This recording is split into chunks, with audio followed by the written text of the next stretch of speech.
Tonight, the Trossachs and Loch Lomond 1820s. The first tourists following Walter Scott, the drovers, the ferry crossings, the Rob Roy country before the railways. This is Tartan Lullaby, sleep history from Scotland. The sky above Benvenue is not yet light.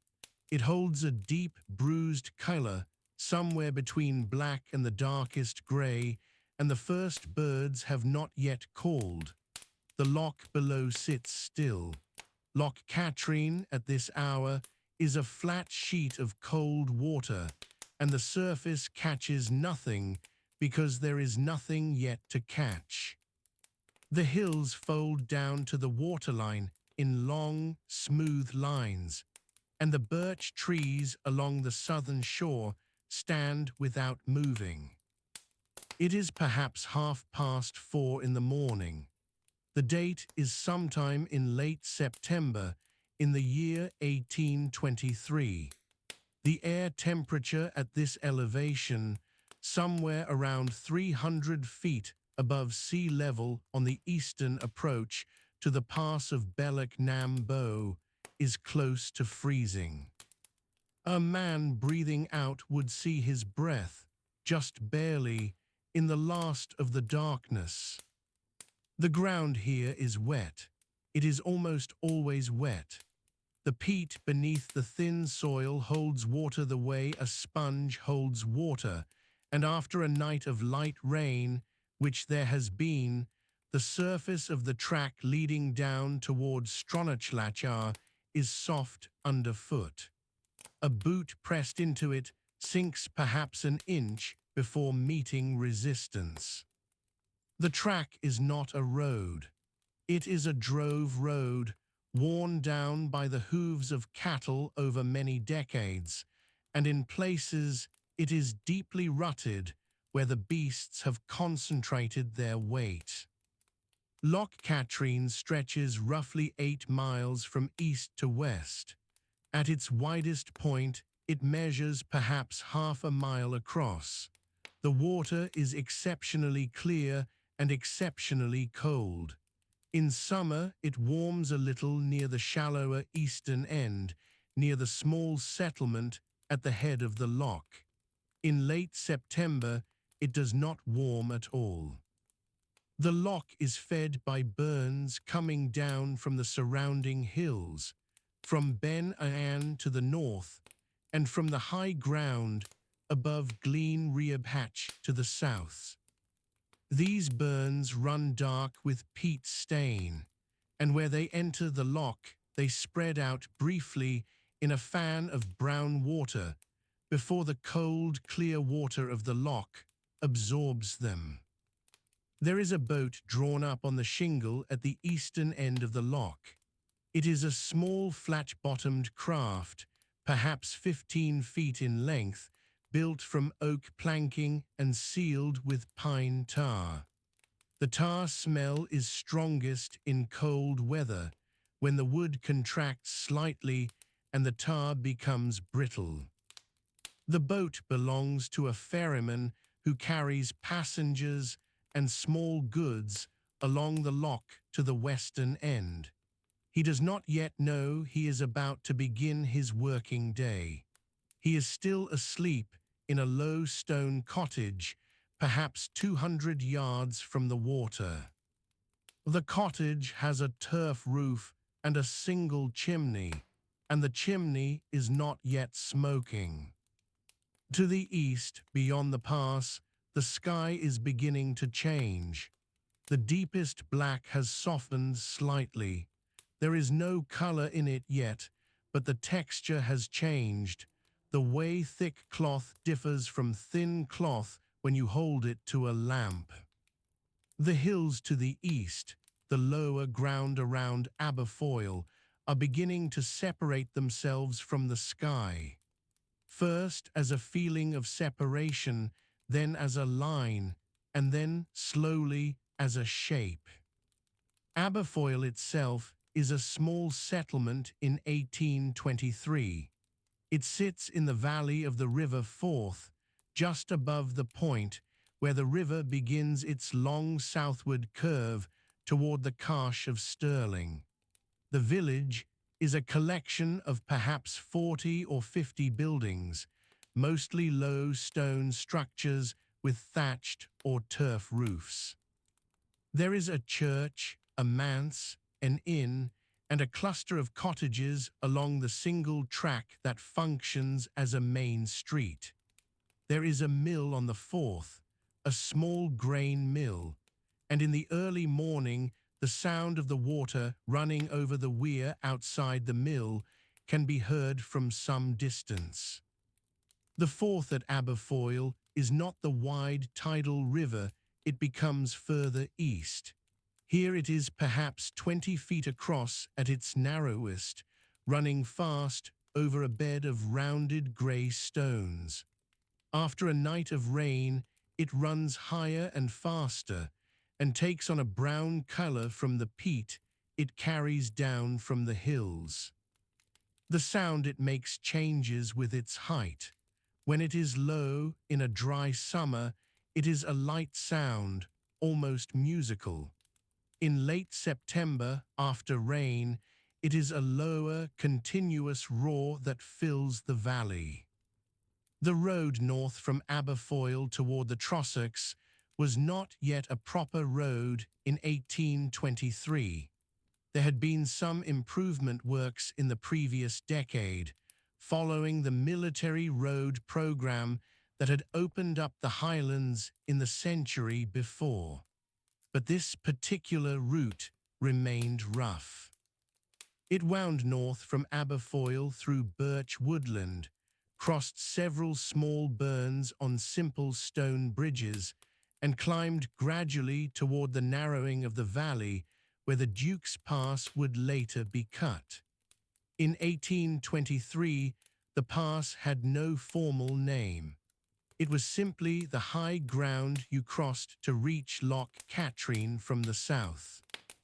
The birch trees along this road were at this time of year beginning to show colour. The leaves had been turning for perhaps 2 weeks. In the last of the darkness, they are invisible, but when the light comes, they will show yellow and pale gold against the grey rock of the hillsides. The birch bark is white even in low light. The trees are not large. This is not old woodland. Much of the older forest cover had been cleared from the Trossachs over the preceding century for charcoal and for the improvement of grazing land. What remained in 1823 was largely second-growth birch and alder along the wetter ground, with some remnant stands of oak on the better-drained slopes. To the northwest, beyond the watershed, Loch Lomond begins a different kind of country. The loch is 24 miles in length. At its southern end, near Balloch and the outflow into the river Leven, the loch is broad and scattered with islands. The largest of these islands, Inchmarin, measures roughly 1.5 miles in length. There are farms on Inchmarin. In 1823, it was home to a small number of families who kept cattle and grew oats and barley on the lower ground. The southern basin of Loch Lomond, below Luss, is relatively shallow and relatively broad. The northern basin, above Inveruglas, is deep and narrow. At its deepest point, off Inversnaid on the eastern shore, the loch reaches a depth of 190 feet. The water at that depth is at a constant temperature of around 4 degrees Celsius, regardless of the season. Nothing much lives at that depth. The fish, the salmon and trout and char, live in the upper water, in the shallower zones where light penetrates and where food is found. At Luss, on the western shore of Loch Lomond, the village is arranged around a burn that runs down from the hills behind and empties into the loch. The burn is called the Luss Water. The cottages of the village in 1823 are mostly of sandstone, a warm reddish-brown stone quarried from the hillside above the village. The roofs are slated, not thatched. The slate came from quarries on the Luss estate from the hillside to the west. It is a fine-grained grey-green slate, and in wet weather it darkens almost to black. The pier at Luss is a simple stone structure, perhaps 30 feet in length, extending into the loch. In the hour before dawn, a boat is tied to it. This is a passenger and cargo vessel that works the loch between Balloch and Inversnaid. It is a wooden vessel, clinker-built, perhaps 40 feet in length, with a single mast. In 1823, the steamboat was only just beginning to appear on Loch Lomond. The first steam vessel on the loch, the Marion, had begun regular service in 1817, but small sailing vessels and rowing boats still did much of the work. The Marion made regular runs between Balloch at the southern end and Inversnaid on the eastern shore. The journey from Balloch to Inversnaid took somewhere in the region of 3 hours in good conditions. The vessel carried passengers, mostly travellers making their way into the Highlands, and cargo, mostly household goods, meal, salt fish, and the occasional piece of farm equipment. In the summer months, it was often crowded. In late September, the passenger numbers had fallen. There might be a dozen passengers on the morning run, sitting on wooden benches in the open air, wrapped in heavy wool cloaks against the cold. At Inversnaid, on the eastern shore of Loch Lomond, there was a small garrison barracks built following the Jacobite risings of the previous century. By 1823, the garrison had been much reduced. The building was used partly as an inn for travellers. The approach to Inversnaid from the water was steep. The shoreline there is rocky, and the hills rise almost directly from the waterline. There was a small wooden jetty, and behind it, a track climbed sharply up through the trees toward the barracks building. The sound of the Inversnaid waterfall could be heard from the loch, a continuous rush of white water coming down over black rock. The eastern shore of Loch Lomond in 1823 was largely inaccessible by road. There was no track that followed the shoreline for any significant distance. Travel was by boat. The few settlements on the eastern shore, Inversnaid, Trossachs, down of Inveruglas, were reached from the water or by foot over steep and difficult ground. The people who lived along the eastern shore were mostly small tenants, keeping a few cattle and growing what they could on narrow strips of ground above the waterline. Cattle were the primary livestock of the Trossachs and Loch Lomond area in the 1820s. The black cattle of the region, the native Highland breed, were small and hardy animals, well suited to the wet ground and the rough grazing.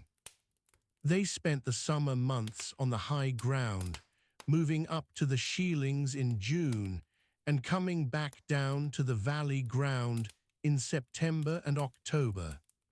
The timing of the descent in 1823, in late September, was well established by long practice.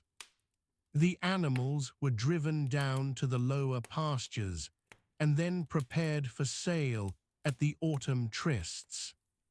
The Falkirk tryst was the largest cattle market in Scotland at this time. It was held 3 times a year, and the autumn tryst in October drew cattle from across the Highlands and Islands.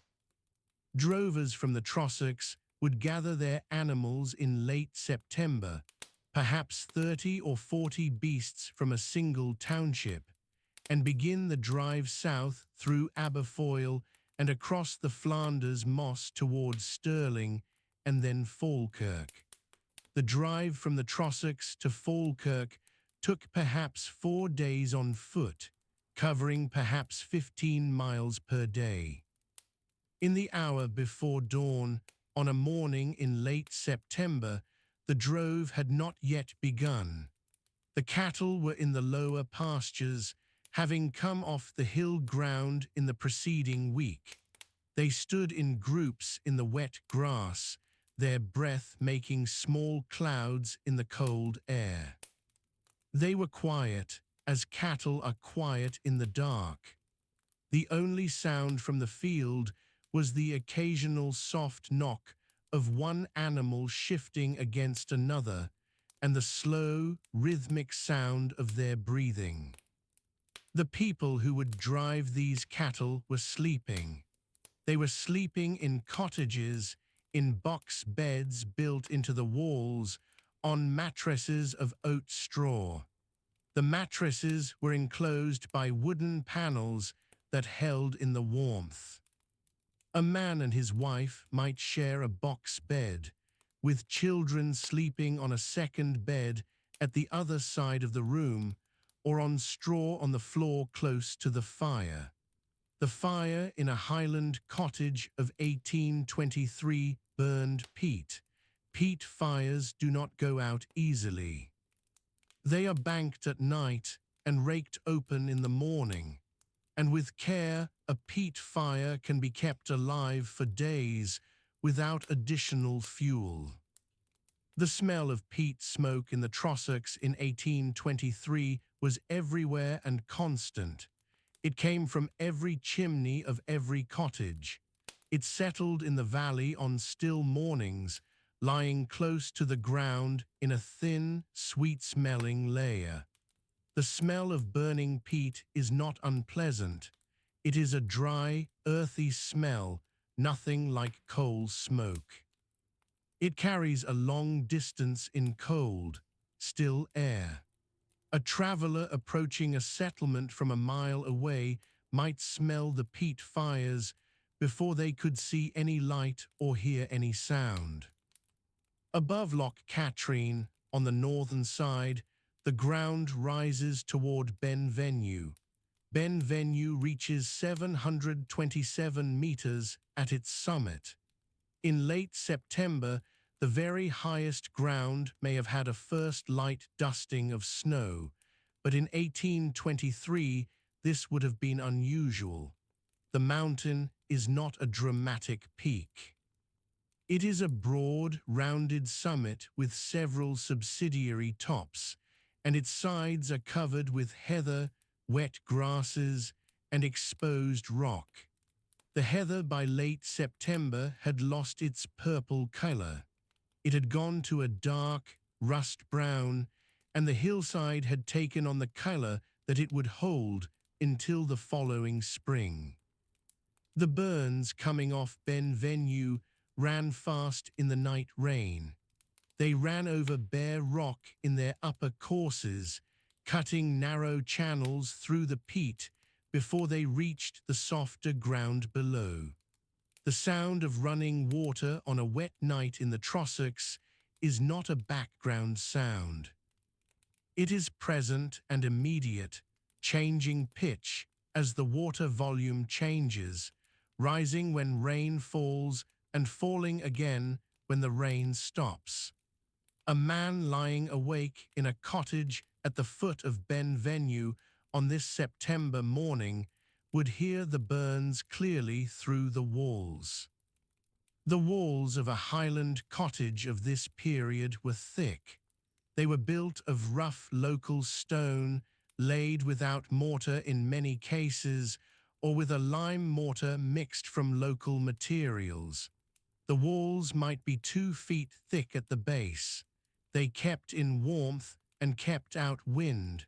They did not keep out damp.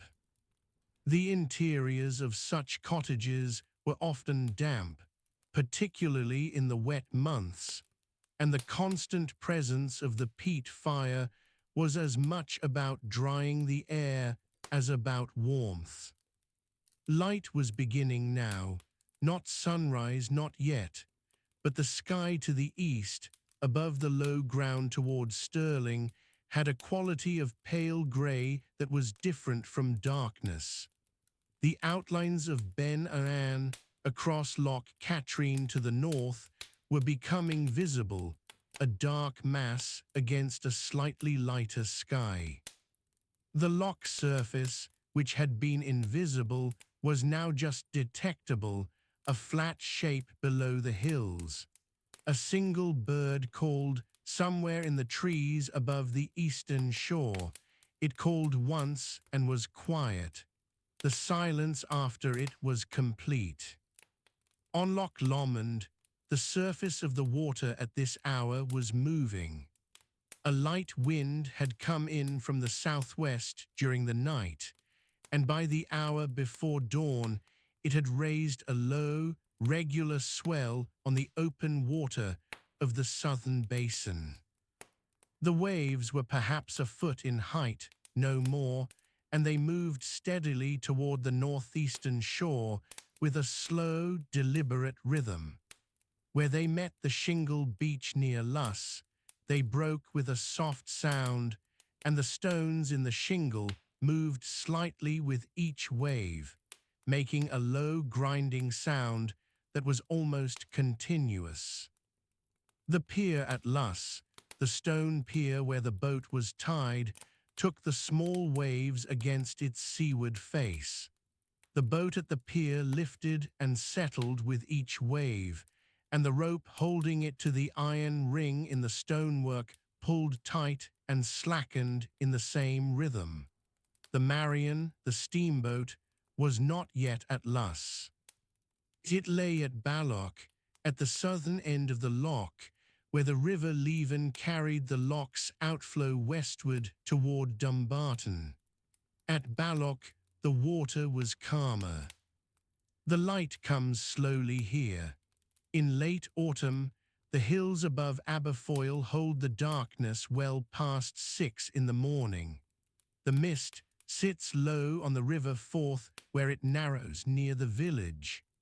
A man stepping out of a stone cottage on the Balfron Road would feel the cold on his face before he saw anything at all. The cottages in these parishes are low-built. The walls are rough-hewn stone, lime-washed in places, bare in others. The roofs are thatch in the older dwellings or blue-grey slate from the quarries near Aberfoyle itself. Inside, 1 or 2 rooms serve an entire household. The fire never goes fully cold. Someone always banks it before sleep, and someone always stirs it again before first light. The charcoal burners are among the first to rise. They are called colliers in some records, though they have no connection to coal. They work with oak and birch coppice wood, burning it in covered mounds called pitsteads to drive out moisture and produce charcoal for the iron furnaces at Inversnaid and for the bloomeries scattered through Glen Arklet. A collier's day begins before full light. He must check his mound, which may have been burning for 3 days already, and manage the vents to keep the temperature steady. A charcoal burner's clothing is dark from his trade.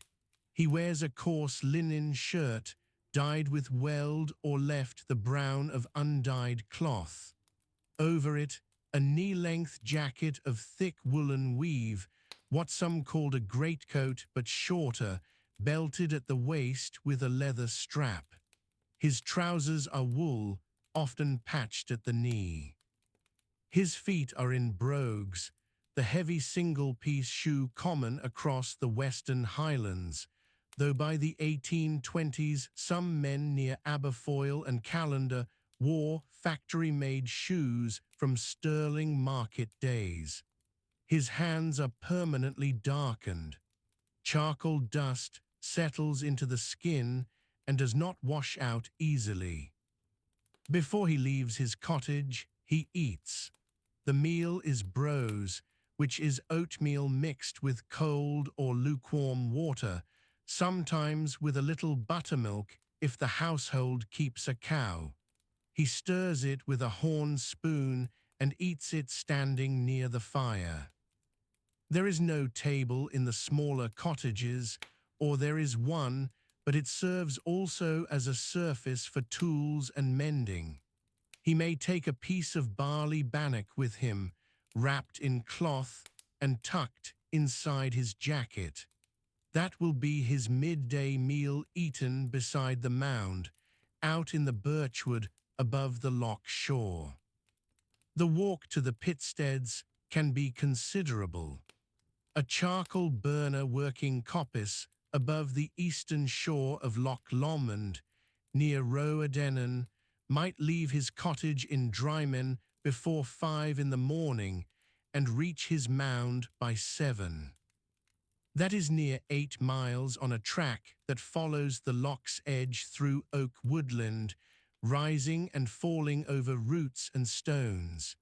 He carries his tools over one shoulder, a long iron raking rod, a wooden mallet, a coil of rope for stacking new wood.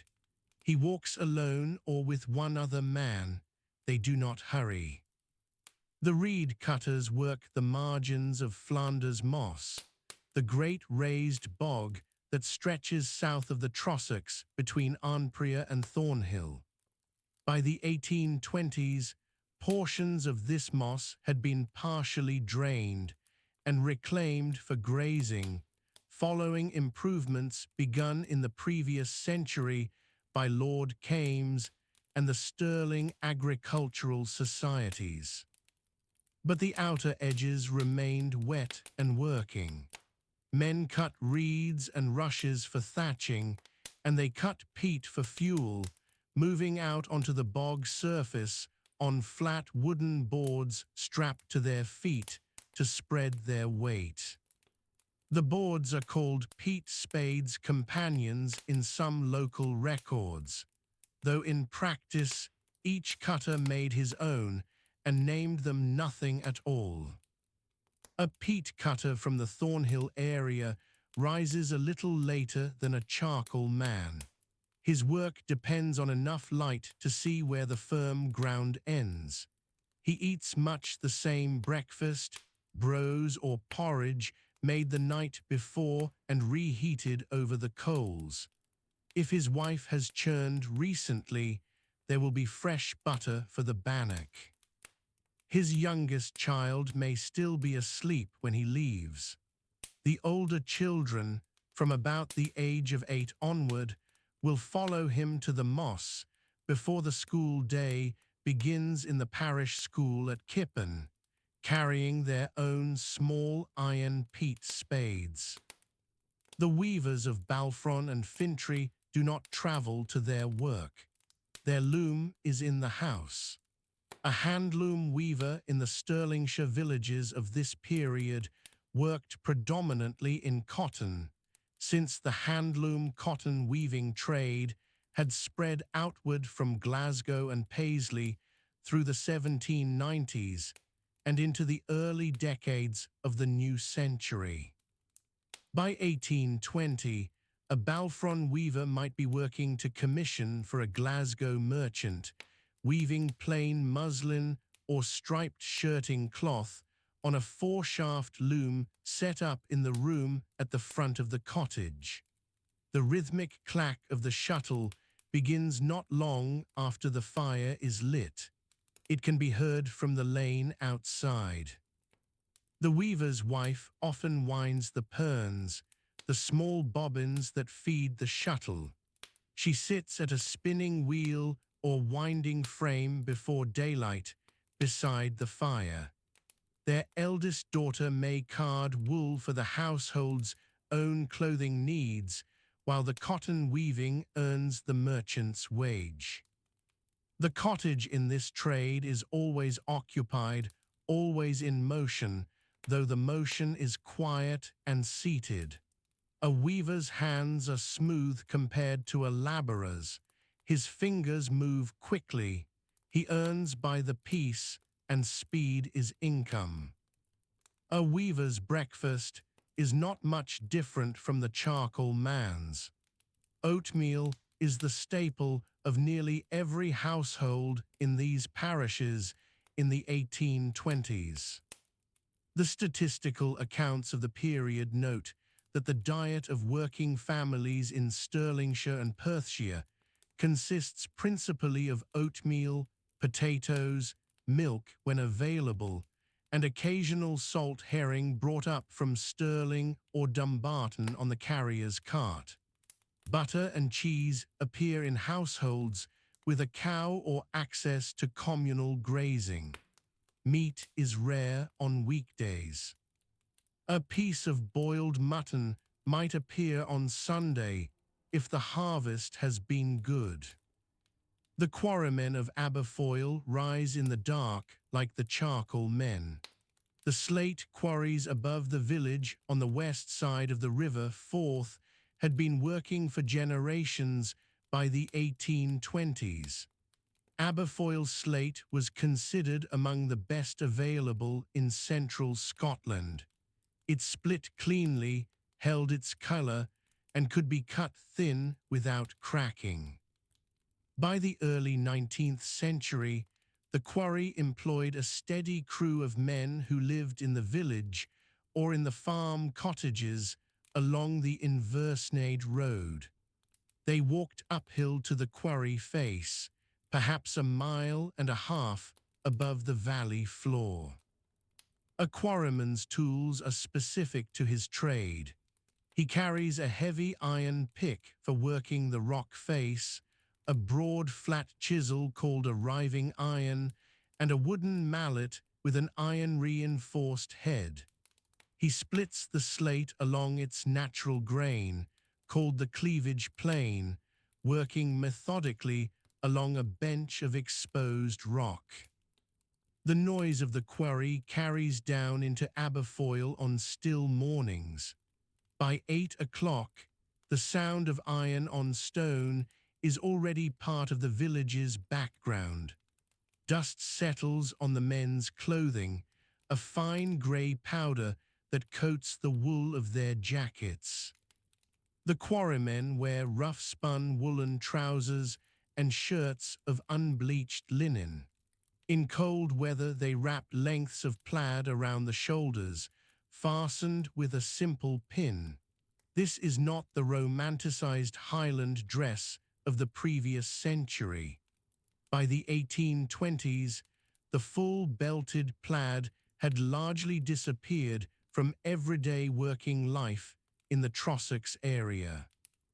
What remained was a practical shoulder wrap, often of plain grey or brown tartan, used as an extra layer against the wind on the quarry face. The feet are in heavy brogues, or, for the men who could afford them, nailed boots from a cobbler in Stirling or Callander. Before the quarrymen leave the village, some eat at home. Others gather briefly at the house of a widow named in the 1821 Aberfoyle parish records as running a small victualling establishment near the bridge. She provides porridge and tea to working men for a small weekly payment. Tea is by now widely drunk even in modest households throughout Stirlingshire. It is not the fine China tea of wealthy tables. It is cheap black tea, often much adulterated, brewed strong, and taken with whatever milk is available. The habit had spread down from the merchant classes over the previous 50 years, and by 1820 was simply part of how ordinary people began the day. The drovers are not permanent residents of the Trossachs, but they move through it constantly. The drove roads from Crianlarich and Killin descended through Strathia and Callander, and from the west through the Rob Roy country above Loch Katrine. By 1820, the cattle trade from the Highland parishes to the Falkirk tryst was already centuries old and still active. A drover might arrive in Callander in the early morning with a herd of black cattle, the small shaggy animals bred across the western Highlands, having walked them from Tindrum or from the farms above Inveroran. He would be looking for grazing, for water, and for a smithy. A drover in the 1820s wore hard-wearing clothing suited to months on the road. Thick woolen breeches, a heavy linen shirt, a plaid pinned at the shoulder, and a broad-brimmed lowland hat against the rain.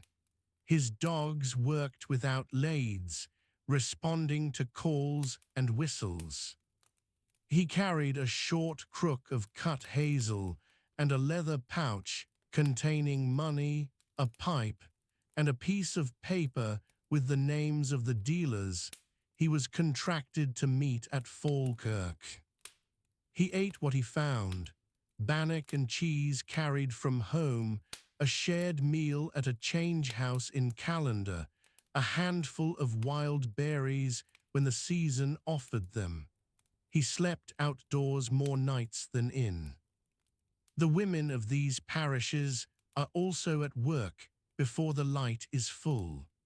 In the farm towns around Butchlevy and Kippen, women who worked as dairy maids were in the byre by 5 in the morning. A byre at this period on a small mixed farm in the Carsh of Stirling would hold 4 to 8 cattle, the breed a mix of local Ayrshire blood and the older black cattle of the West. Milking was entirely by hand. A dairymaid milked each cow into a wooden pail, carried the milk to the dairy shed, and began skimming the previous evening's milk to set the cream for butter. The work was cold and smelled of hay and dung and warm milk together. A dairymaid's clothing is practical. She wears a long woolen skirt, plain and dark-colored, with a linen apron over it. On her feet, wooden-soled pattens raised her above the wet floor of the byre. Her arms are bare to the elbow, even in cold weather for the milking. Over her shoulders, a shawl of coarse wool, wrapped and tucked into the apron strings. Her hair is covered with a linen cap tied under the chin. She eats before she goes to the byre, the same brose or cold porridge as the men. Her working day will not end until after dark. The ferryman at Inversnaid on the eastern shore of Loch Lomond was already a fixed part of local life by the 1820s. The crossing between Inversnaid and Inveruglas served travellers, soldiers moving between garrisons, and local people visiting kin on the western shore. A ferryman kept a broad, flat-bottomed boat, roughly 12 feet long, rowed with 2 oars. He lived in a small stone house beside the water. His morning began when the first traveller appeared on the shore path. In summer, that might be before 5. In winter, not until the light made the crossing safe. He kept no fixed timetable. He watched the weather and the water. The soldiers at the small garrison post near Inversnaid, a remnant post maintained in the decades after the 1715 and 1745 risings, though by the 1820s much reduced, rose to a drummer's call. By this period, the garrison was only lightly staffed, its strategic significance largely historical, but the routine remained military.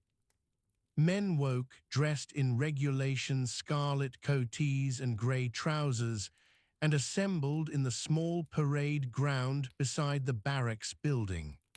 Their breakfast, provided from the garrison stores, was similar to what civilians ate: oatmeal, perhaps a small ration of biscuit, tea, or small beer. The surrounding landscape was the same as it had always been, but their presence in it was becoming an anachronism. The shepherds of the high ground above Loch Katrine and in the Atray forest area were further from any village than any of these other workers. A shepherd on the summer grazings of Benvenue or the hills above Brig o' Turk lived for weeks in a small stone shieling, a low one-roomed shelter built into the hillside with a turf roof and a single door facing away from the prevailing wind. By the 1820s, the shieling system was in decline on lower ground, but on the higher grazings above the Trossachs, it still functioned as it had for centuries. A shepherd took his flock up in late May and came down in September. His day began with the flock. He was outside before full light, moving across ground he knew by feel as much as sight. The hills above Loch Katrine in the pre-dawn are not silent. Sheep move and call. Water runs in every direction. A shepherd learned to listen for the sounds that were wrong, the sudden silence that meant a dog or an eagle. He carried a crook of ash wood with a ram's horn head, shaped and fitted himself over a winter evening. He wore heavy woolen hose, knee breeches of the same cloth, a linen shirt, and a long close-woven coat called a grey. His bonnet was dark blue wool, pulled low against the wind. The blacksmiths in the villages of this area, in Callander, Aberfoyle and Drymen, were at their forges from early morning.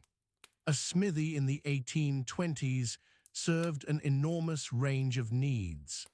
The Callander smith might shoe horses and cattle on a Monday, repair a plough coulter on a Tuesday, make a set of gate hinges on a Wednesday. The forge was the industrial center of the village in a way that is now difficult to picture. Without the smith, the quarryman's tools could not be resharpened. Without him, the farmer's plough could not be fixed in time for the next day's work. He was not merely a tradesman. He was the mechanism by which all other trades continued. A smith's fire was lit with bellows before 6 in the morning. The bellows were large, double-action, mounted on a wooden frame above the forge, operated by a long wooden lever. The sound of the forge fire building, a low roar that rose and fell with the bellows, carried out into the street. By the time the smith's apprentice had brought the fire to working temperature, the first customer might already be waiting outside with a horse or a broken iron. The apprentice was often a boy of 12 or 13, living in the smith's household, learning through doing, beginning with the simplest tasks of holding and fetching before being trusted with the hammer. The roads through the Trossachs in the 1820s were better than they had been 50 years before.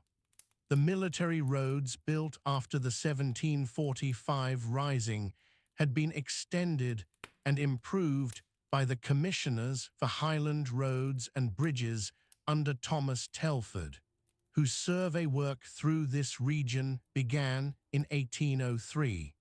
By the early 1820s, the road. The light comes slowly in the Trossachs in October. It filters through the birch trees on the eastern slopes of Ben Ian Well after 7 in the morning. The men are already out by then. They have been out since before the light. The charcoal burners work the woods above Loch Katrine. They have been working these same woods for generations. The stands of oak and hazel on the lower slopes of the hills are coppiced on a rotation of roughly 14 years. By the 1820s, the men who tend these stools know exactly which compartment is ready to cut and which must be left to grow on. Coppicing begins in late autumn once the sap has fallen. A man swings a billhook at the base of the stool close to the ground. The stroke is low and angled, so the cut sheds rainwater rather than holding it. A clean cut heals, a ragged one rots. The men know this without being told. The rods that come from these stools are straight and even. They are stacked in cords beside the cutting area.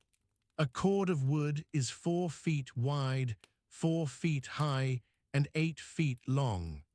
That is the unit of measurement that the charcoal masters use when they buy from the coppice workers.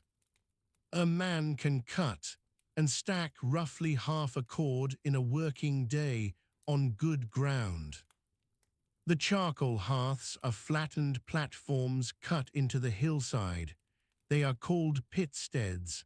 The ones above Loch Katrine are on ground that is level enough to take a circle roughly 30 feet across. Some of these platforms have been in use since the 17th century. The earth is black and compacted from the heat of many burns. To build a mailer, which is the proper name for a charcoal stack, the colliers begin with a center post. This is a length of green pole, roughly 6 feet tall, set upright in the middle of the pitstead. They pack the cordwood around it in tight rings, leaning the rods inward against the pole. The stack rises in layers, the shorter pieces near the top, the longer ones at the base. When it is complete, the mailer stands perhaps 5 or 6 feet high and 12 to 15 feet across. The whole structure is then covered with bracken and fern, and over that, a layer of dust and fine earth raked from the surrounding ground. This is the seal. Without it, the wood burns away entirely rather than charring. The seal keeps the air out and the heat in. A poorly sealed mailer loses its load. The center post is withdrawn once the covering is done. The hole it leaves is used to light the fire. Burning charcoal embers are dropped down through this chimney onto kindling packed at the very core of the stack. The collier watches the smoke. White smoke rising steadily from the crown means the burn is going as it should. Black smoke or a sudden thick gust means air has broken through somewhere and the seal needs patching. A mailer burns for 3 to 5 days, depending on the size of the stack and the weather. The colliers sleep beside it. There are small shelters near the pitsteads, low structures of poles and turf, just large enough for a man to lie down in. They are called coppice huts, or locally, bothies. A man tends his hearth in shifts through the night. He walks the circumference of the stack every few hours, pressing the earth seal back where it has cracked, sealing any fissures with wet ash and dust. By morning the stack has settled and sunk a little. Steam rises from the sealed crust. The collier reads the smoke the way a shepherd reads the sky. If all has gone well, the burn will finish on the third or fourth day. The mailer is allowed to cool for at least 2 days before it is opened. Breaking into a stack too soon brings in the air and can reignite the load. When the time comes, the men rake the charcoal out with long-handled iron tools. The rake heads are broad and heavy, made by the blacksmith at Aberfoyle.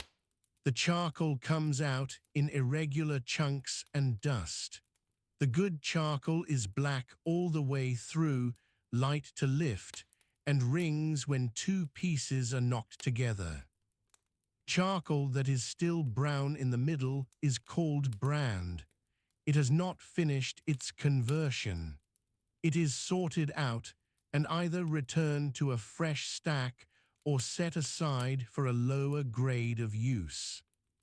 The finished charcoal is loaded into sacks of coarse cloth and carried down to the loch side. On Loch Katrine, small flat-bottomed boats are used for the short runs to the western end of the loch.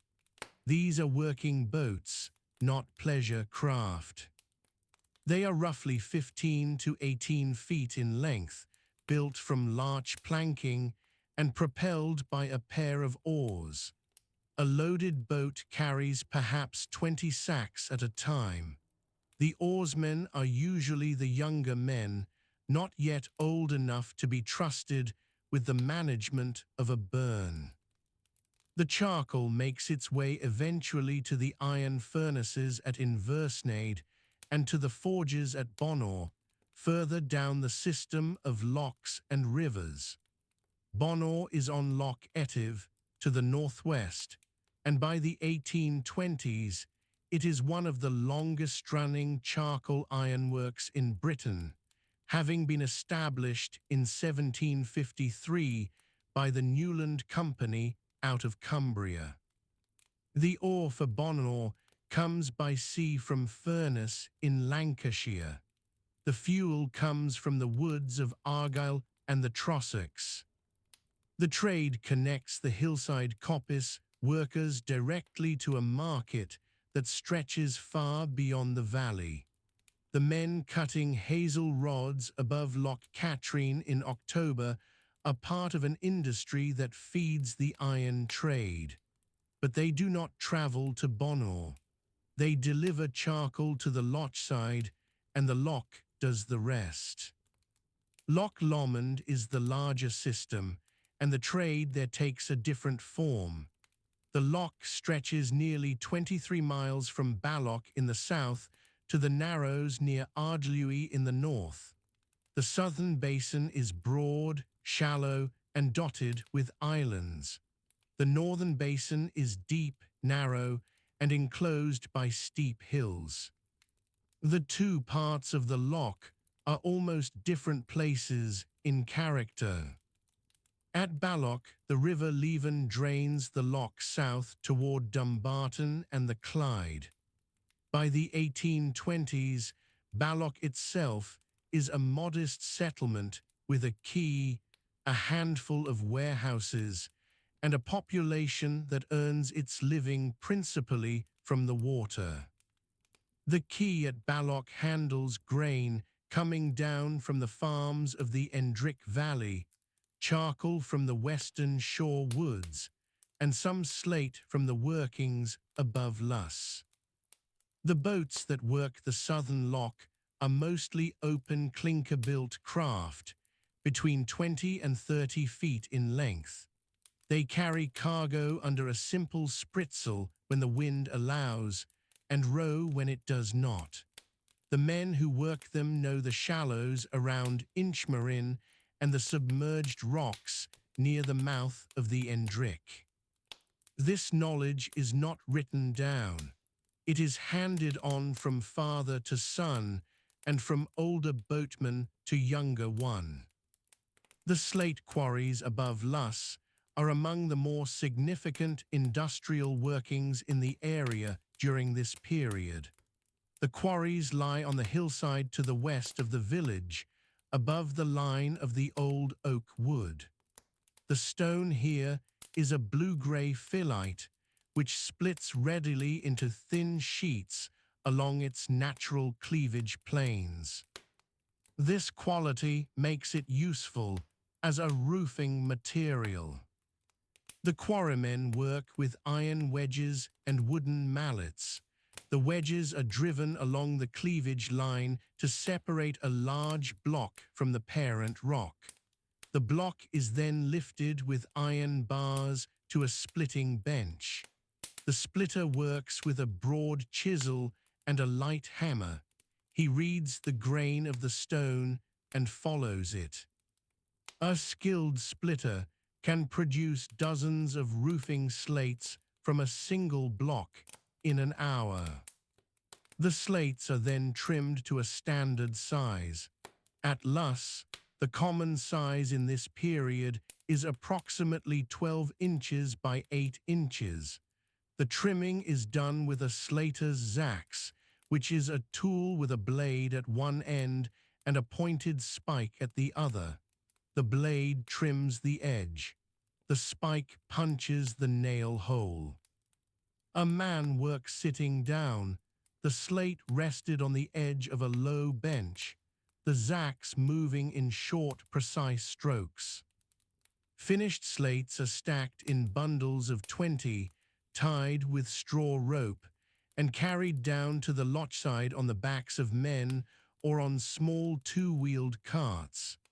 The track from the quarry to the Luss quay is rough and steep in the upper section. It becomes passable for carts only on the lower ground near the village. The men who carry slates on their backs use a wooden pack frame, which distributes the weight across the shoulders and lower back. The Luss quay is small. It can accommodate 2 or 3 boats at a time. The slates are stacked under an open-sided shelter near the water's edge, waiting for a southbound boat.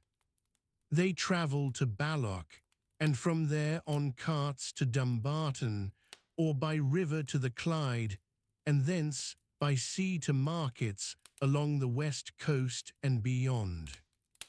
The village of Luss in the 1820s is a working place. The neat estate cottages that exist there today were built later as part of a planned improvement by the Colquhoun family. In the 1820s, the village has a more irregular character. There are low stone buildings with thatched roofs, a small inn, a smithy, and a meal mill on the burn that runs down from the hills to the east. The mill on the Luss burn grinds oatmeal. The millstone is a pair of sandstone runners, the upper one driven by an overshot wooden wheel fed from a mill pond above the village. The miller sets the gap between the stones depending on the grain and the grade of meal required. A close setting produces a fine meal. A wider setting makes a rougher grade, used for animal feed or for a coarser porridge. The oats come from the farms of the lower glen and from across the loch.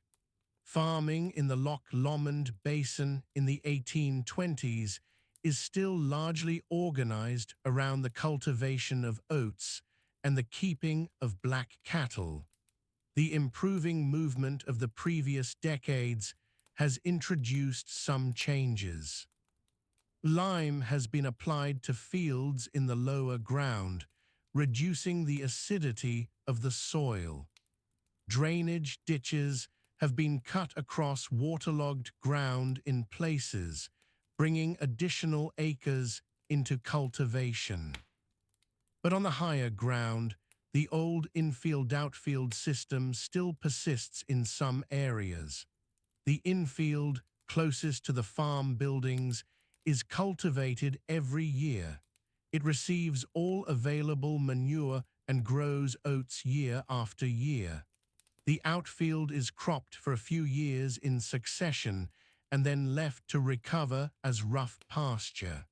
This system is ancient.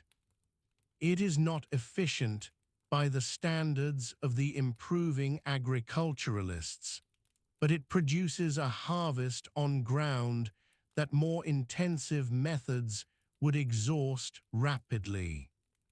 The harvest in the Loch Lomond Basin takes place in August and into September. The oats are cut with a sickle. The reaping team moves in a line across the field, each person cutting a swathe and leaving the cut grain in a loose row behind them. Binders follow, gathering the grain into sheaves and tying them with a band of twisted straw. The sheaves are set upright in small groups called stooks to dry in the field before being carted to the stackyard.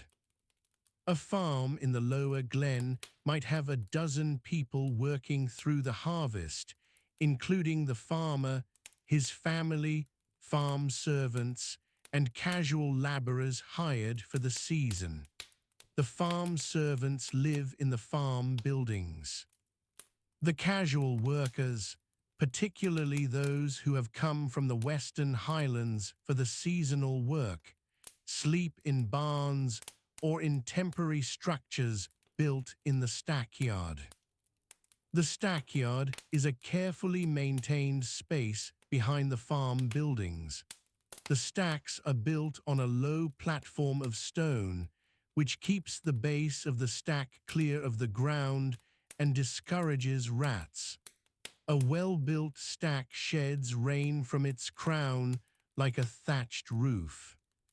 A poorly built one lets water in at the sides, and the grain rots through the winter.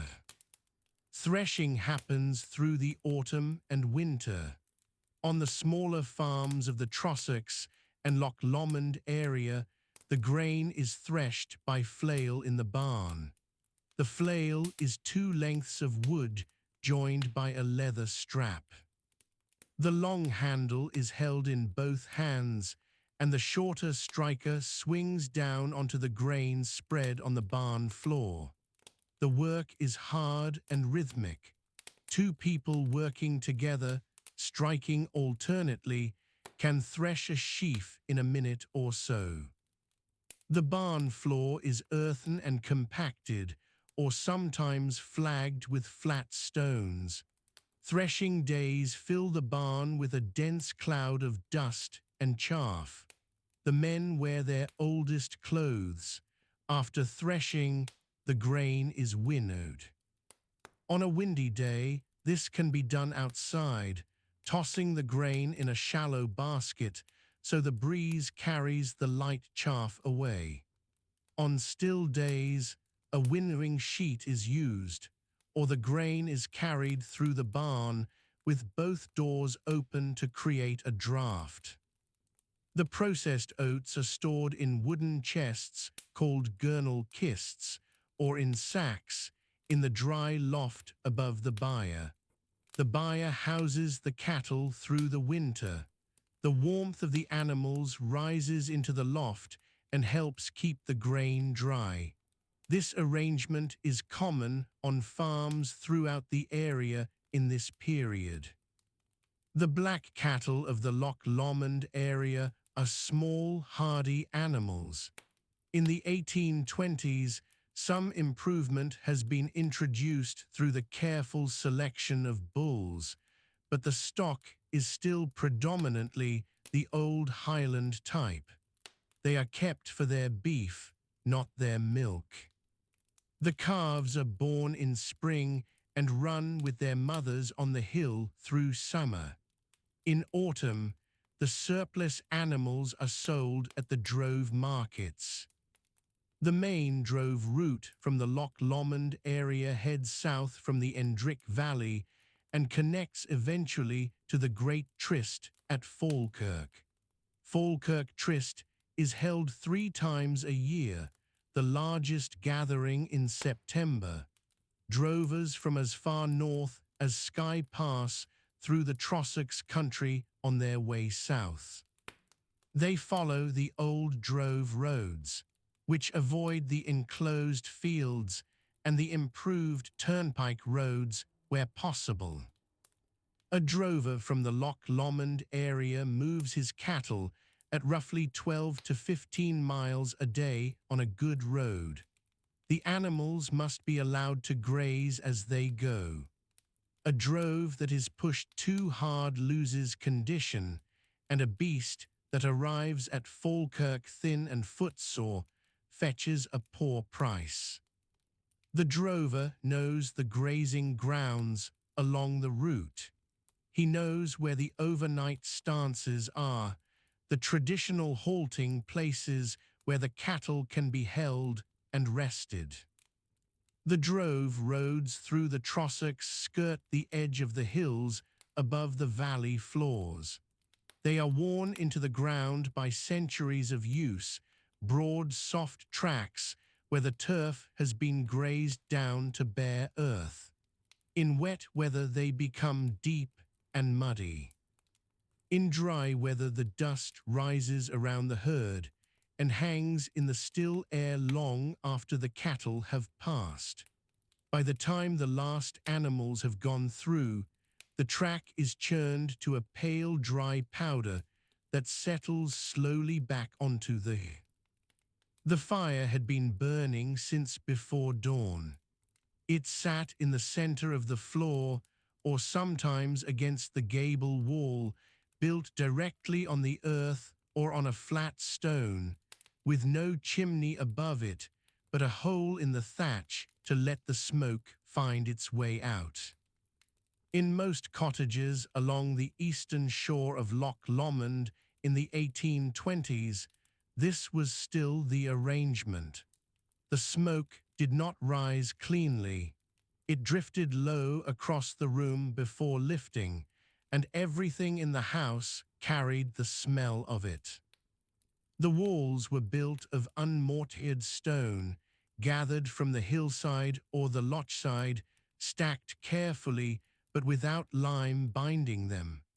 In some parts of the Trossachs, particularly in the glens running north from Aberfoyle, the walls might be a metre thick at the base. They tapered slightly as they rose. The roof timbers were whatever the local woodland could provide, birch or alder mostly, since the old oak had been thinning for generations. The thatch above was heather or rushes cut from the boggy ground near the water. It was replaced in sections, not all at once, so that one end of a roof might be new and the other end several years old and darkening. Inside, the floor was earth. It was beaten flat by use and sometimes mixed with ash from the fire to help it set harder underfoot. There was no separate entrance hall. You came in through a low door, often hung with a rough wooden frame and a door of planked timber, and you were immediately in the main living space. In a single-roomed dwelling, which was common, that space served for cooking, eating, sleeping, and the housing of animals in winter. The animals, usually a cow or two, and perhaps a small number of sheep, occupied one end of the room. A low partition of wicker or stone, no more than waist high, separated their area from the families. The warmth the animals gave off was not incidental. It was part of the household's heat. The better-off families in the area, tenant farmers on the estates around Loch Ard or near Inversnaid, might have a house of 2 rooms. The second room was called the inner room, and it was used for sleeping. The beds there were built into the wall, wooden frames with a plank base, enclosed on 3 sides like a box. The fourth side had a curtain, usually a piece of undyed wool cloth. A family of 6 might share 2 of these beds, adults in one, children pressed together in the other, lying head to foot to fit. The mattress was a sack filled with dried heather or with straw from the oat harvest. In cold months, a sheepskin was laid over the top. The children slept in their day clothes or in a long linen shirt if the family had the means to provide one. There was very little furniture beyond the beds. A table was not universal. In some homes, meals were taken seated on low stools or flat stones near the fire, with the bowl held in the lap. A larger household might have a single long table of rough-hewn timber, usually a plank laid across two trestles, pushed to the wall when not in use. There would be a small number of wooden stools, sometimes only 2 or 3 for a household of 5 or 6 people. Shelving was cut into the thickness of the stone wall itself, or simple planks were pegged into the mortar gaps. On those shelves sat the household's crockery, which in most cases amounted to a small number of earthenware bowls, a wooden platter or two, and perhaps a single pewter or tin cup that was shared. The main cooking vessel was the iron pot. It hung from a chain over the fire, the chain attached to a wooden or iron bar laid across the fireplace opening, or in older arrangements simply hung from a hook driven into the wall above. This pot held porridge in the morning and broth in the evening, and between uses it was wiped but rarely washed with water. Water itself was carried from the nearest burn or spring, often a walk of several hundred yards for families whose cottages sat above the loch shore. The carrying was done in wooden pails or in pottery jugs. Young children carried smaller vessels. There was no other means of fetching it. Oatmeal was the foundation of almost everything eaten in these households in the 1820s.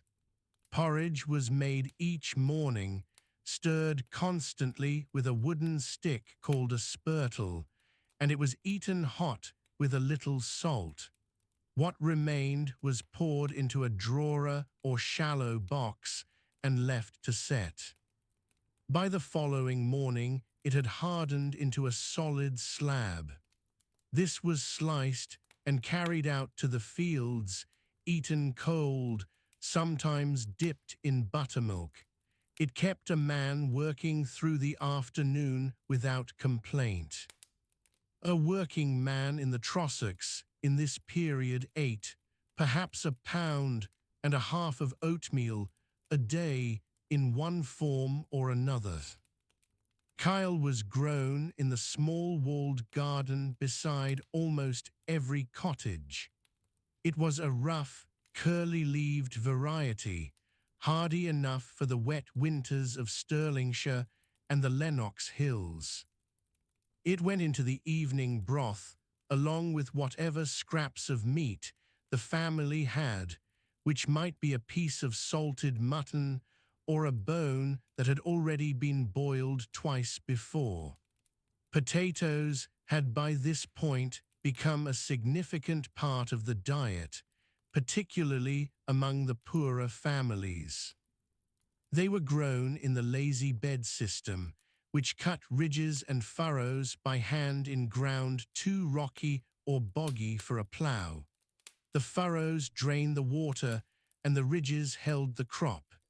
The potatoes were boiled in the iron pot and eaten with the Kyle broth ladled over them. Milk came from the household cow when the cow was in milk. Buttermilk, the liquid left after churning, was drunk freely and was considered especially good for children. The churning was done in a wooden barrel churn worked by a plunger, and it took 20 minutes or more of steady effort. The butter produced was salted and packed into a wooden cask for storage. Some of it was sold or bartered at calendar market or at the small trading points on the road through the Trossachs. A firkin of butter was a useful thing to have when rent was due. Cheese was made in some households, a simple pressed cheese from the surplus milk, wrapped in cloth and stored on the shelf. Fish from the loch supplemented the diet in the summer months. Perch and pike were taken with lines from the shore and brown trout from the hill burns.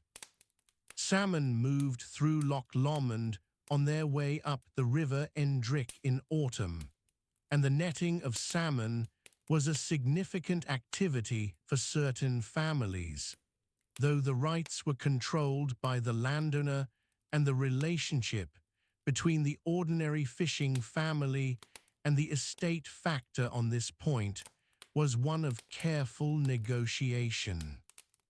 The clothing of these families was simple and largely homespun. Wool was the main material. The sheep on the hillsides above Loch Katrine and around the Ben Lomond slopes were small, hardy animals, the old Highland breed, with coarse fleece. The women of the household washed the fleece, carded it to align the fibers, and spun it on a spindle or a spinning wheel. The thread was then woven on a hand loom, usually kept in the main room or in the byre if space was short. The resulting cloth was thick and coarse and not particularly even, but it was warm. A man wore a shirt of linen under a woolen coat of natural undyed colour, grey-brown, and he wore a bonnet, flat and round, of knitted wool.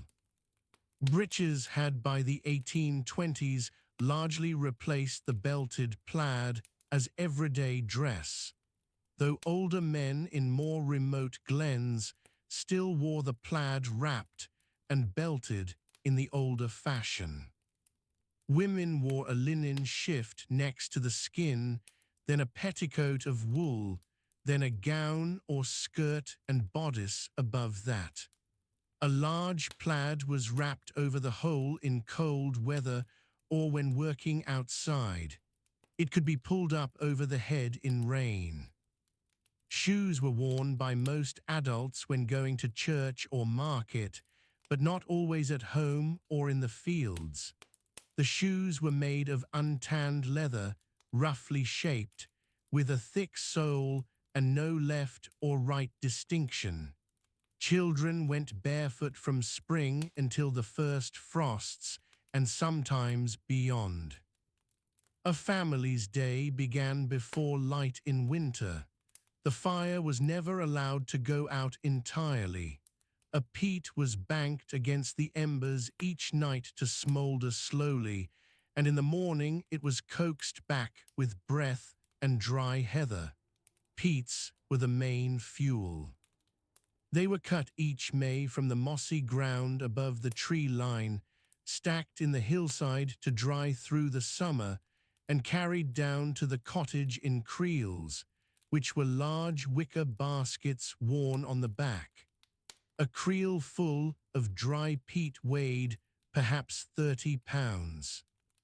The work of cutting and carrying the year's fuel took several weeks of communal effort. Children were part of the working household from a young age. A child of 5 or 6 was expected to herd the cattle on the hillside during the summer months, keeping them from straying into the crops or down to the loch side where the ground was soft and dangerous. This was done alone or with one other child through long hours of daylight. The child carried a stick and wore the same clothing as their parents, reduced in scale. In the Trossachs in the 1820s, the tradition of the summer shealing was still practiced in many families. though it was beginning to decline under pressure from the enclosure of grazing land by larger sheep farms. The shieling was the summer pasture ground, high up in the glen, often several miles from the home farm. In late May or early June, when the low ground grass was needed for hay and the cattle needed fresh grazing, the women and children drove the livestock up to the shieling and lived there through the summer months. The shieling hut was a small stone structure, lower and rougher even than the main cottage, roofed with turf. It had no window and a single low entrance. Inside, there was space only to sleep and to make the dairy products, the butter and cheese and crowdie, that formed a significant part of the summer economy. The men came up on Sundays and carried the produce back down on their backs. The men and older boys remaining at the home farm during this period cut and turned the hay in the water meadows along the loch side, using a scythe for cutting and wooden rakes for turning and gathering. The hay was built into small stacks called coals, roughly thatched with a twist of the grass itself to shed rain, and later carried into the byre or into a small stone-built hay store beside the cottage. Good hay was as important as any other winter provision. A cow that went into winter without enough feed would not survive to spring. The oat harvest came in August or September, depending on the year and the height of the land. At this latitude and at the elevations many of these settlements occupied, the growing season was short and unreliable. A wet summer could ruin the crop before it was cut.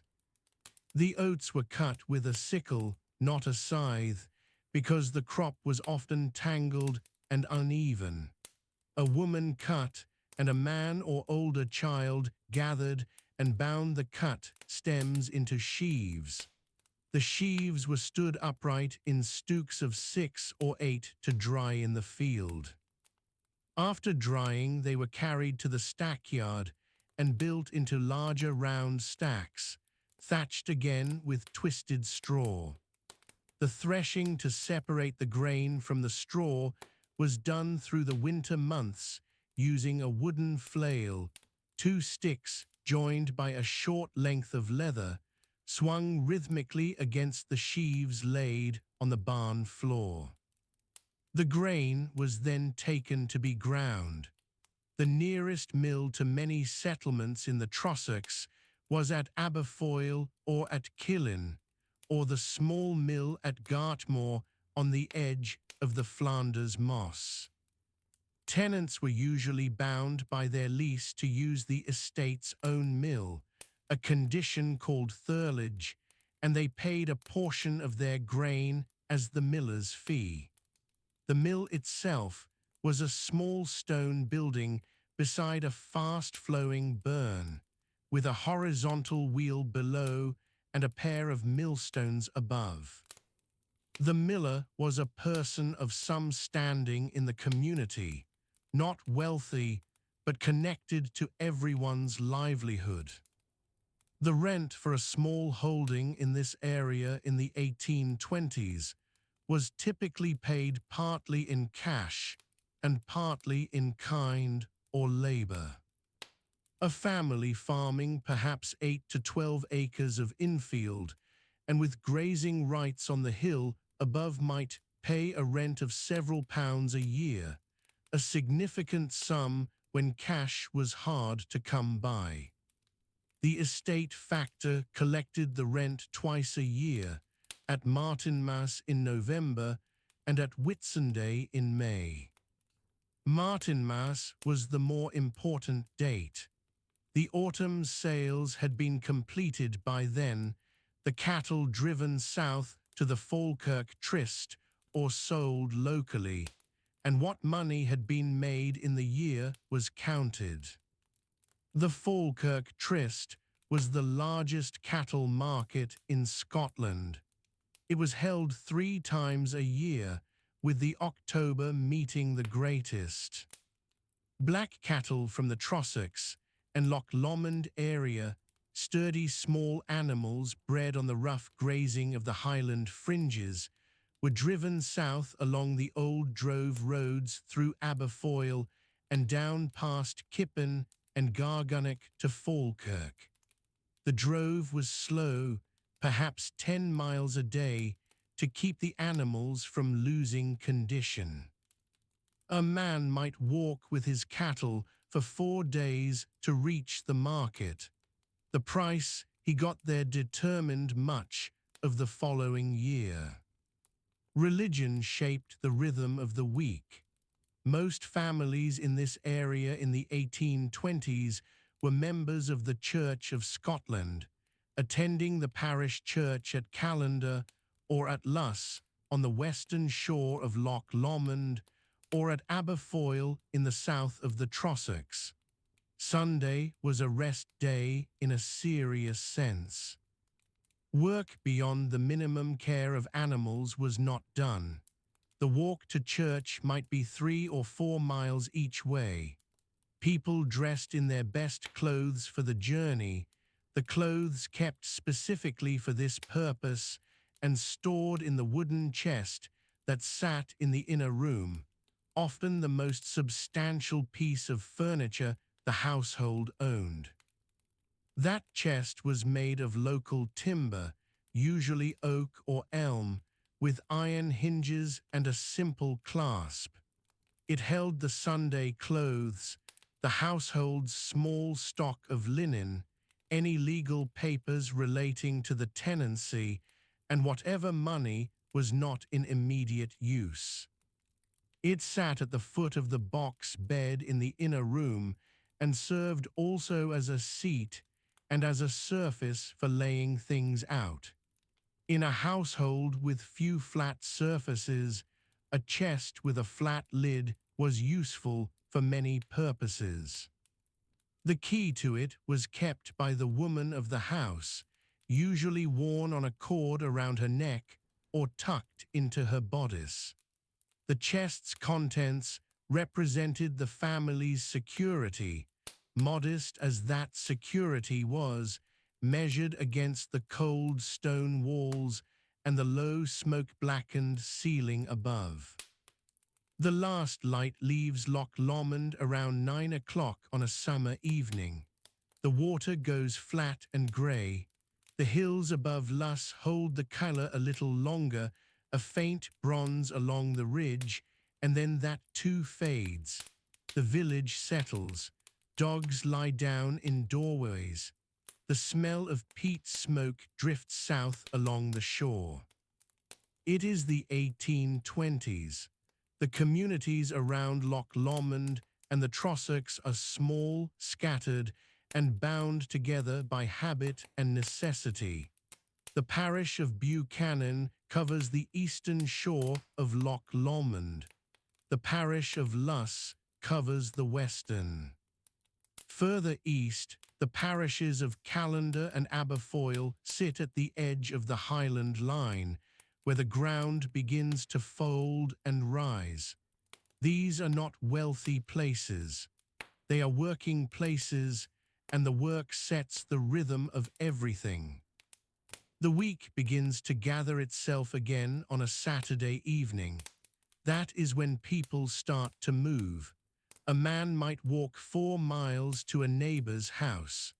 A woman might set out from a glen farm with butter or eggs wrapped in cloth, making for the nearest village before the morning market. The roads in this part of Scotland in the 1820s are mostly tracks. The military roads built in the previous century have fallen into rough repair in places. Wheeled carts exist, but many loads are still carried on the backs of ponies or on people's backs in creels. Callander is the largest settlement in the eastern part of this country. By the 1820s, it sits on the line of the old military road between Stirling and Crieff. It has a main street of some width, a church, an inn, and a handful of traders. The town serves as a market centre for the surrounding glens. Drovers bringing cattle down from the north pass through it. Farmers from Strathire and Glen Dochart come into it to sell. The market at Callander is not a grand affair by lowland standards, but it is the hinge of the local economy. A farmer arriving in Callander on a market morning might carry dried cheese, butter pressed into wooden forms, a few fleeces rolled and tied. He might lead one or two animals. The market space is informal. There is no permanent market hall in the 1820s. Trading happens in the main street and at the edges of the inn yard. Prices are agreed on by conversation. Credit runs between neighbors across seasons. A man who sells a beast in October might not see the coin until the following spring. The inn at Callander serves travellers on the road to the Highlands. By the 1820s, a modest trade in tourism has already begun. Visitors coming to see the scenery made famous by Walter Scott arrive by hired coach from Stirling or Glasgow. They stop at the inn, eat a meal, and ask about roads and distances. The local people who serve them, who hire out horses and act as guides, are carrying out a trade that is entirely new within living memory. Before the 1810s, very few outsiders came here for the landscape itself. Luss on the western shore of Loch Lomond is a different kind of place. It is a planned village, estate village really, sitting on land controlled by the Colquhoun family of Rosstou. The Colquhouns have been the dominant landowners on the western shore for centuries. In the 1820s, the village of Luss is modest, its cottages set back from the loch shore.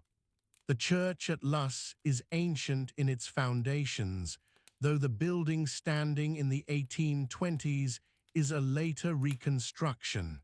The churchyard is full. Generations of Luss people lie there, and generations of Colquhouns in the family enclosure. Sunday is the central axis of the week. In the 1820s, the established church in Scotland is the Church of Scotland.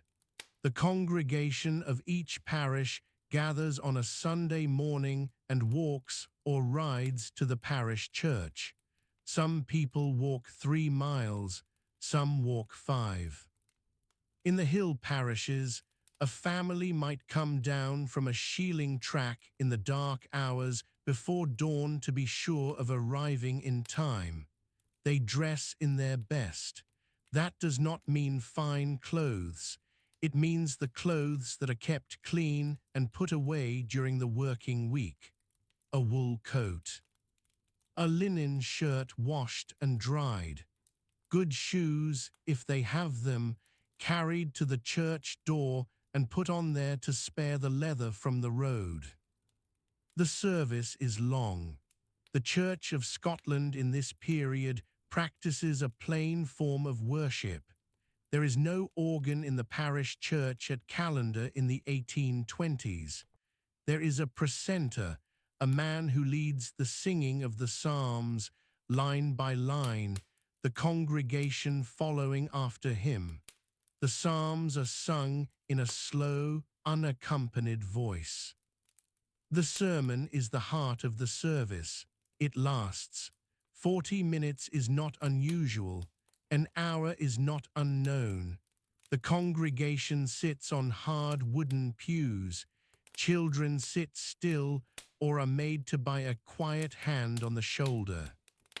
After the service, people stand outside the church for some time. This is where news travels: a death in the glen, a marriage planned, a farm to let. The minister is present in this gathering.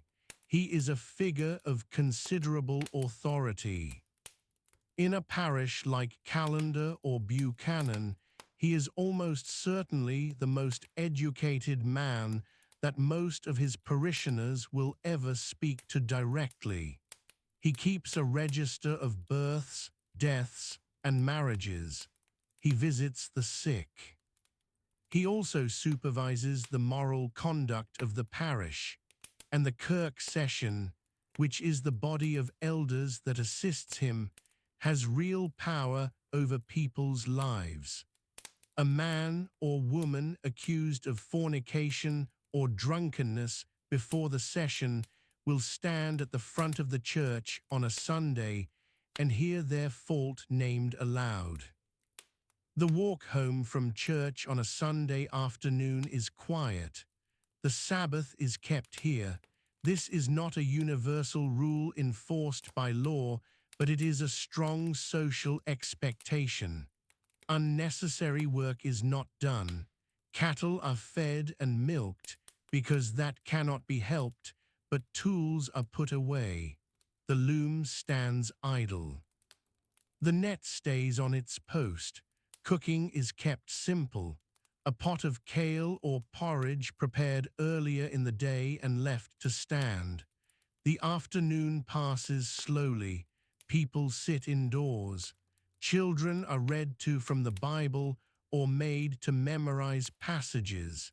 In the evening, there may be quiet singing of psalms in the house. There are two great hinges in the farming year around Loch Lomond and the Trossachs. One is the spring movement of cattle to the high grazings. The other is the autumn return and the associated sale of stock. These are not simply practical events. They carry a social weight.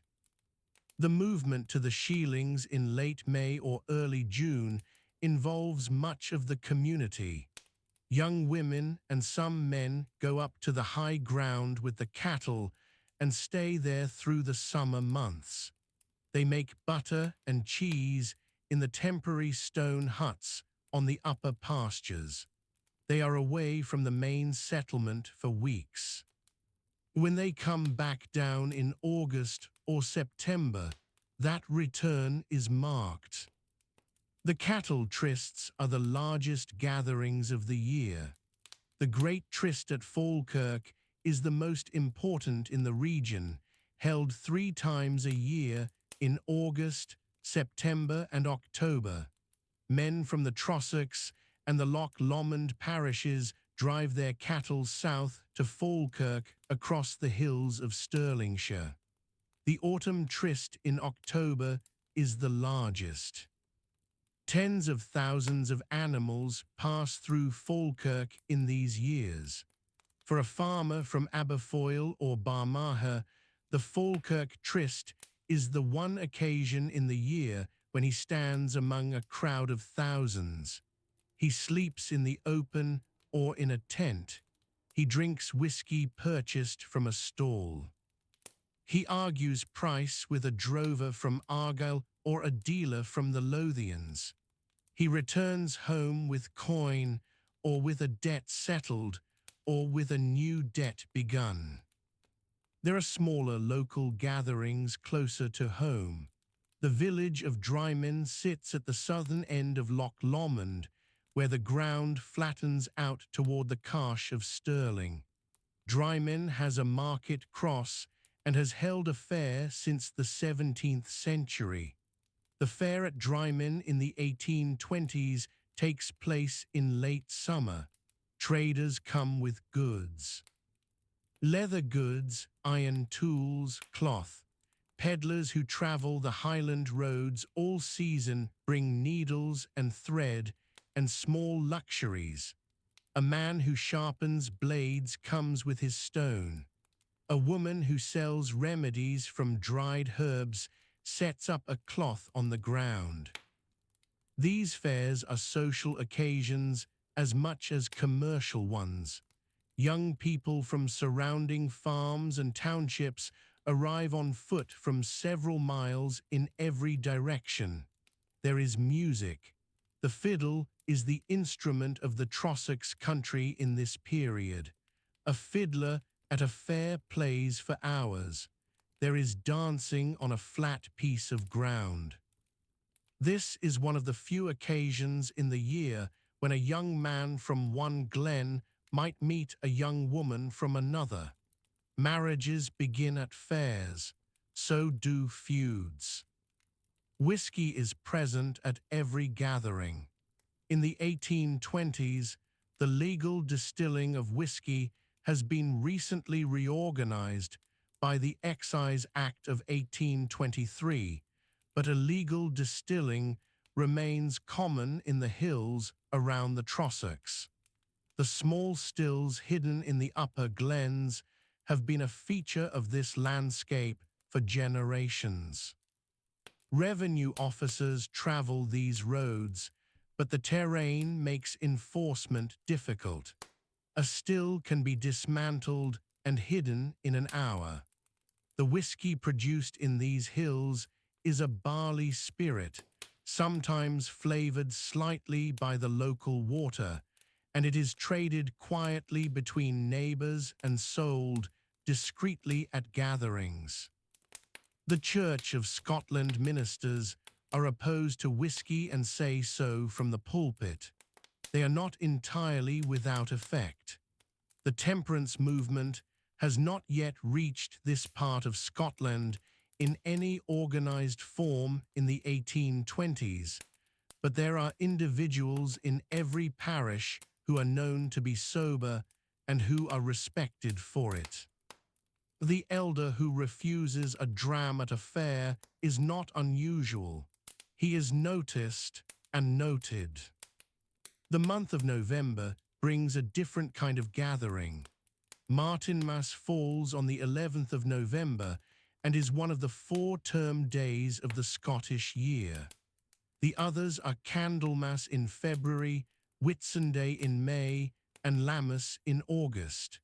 These are the days on which rents are paid, servants are hired, and contracts are settled. A farm servant hired in May for the summer term will come to a settlement with his or her employer at Martinmas. Wages are partly paid in kind: meal, milk, a set of clothing, the remainder in coin.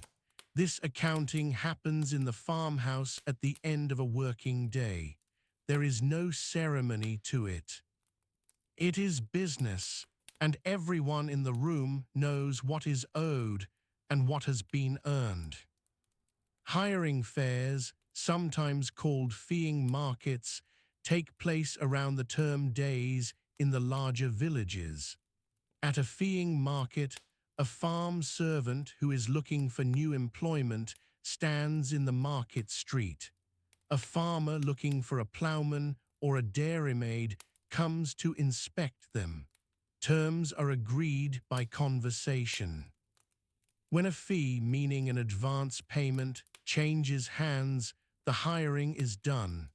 The servant gives a token, often a coin, back to the employer as a mark of agreement. This custom is old. In the 1820s, it is still the standard way in which farm labor is organized in this part of Scotland. Winter is quiet. The days are very short at this latitude.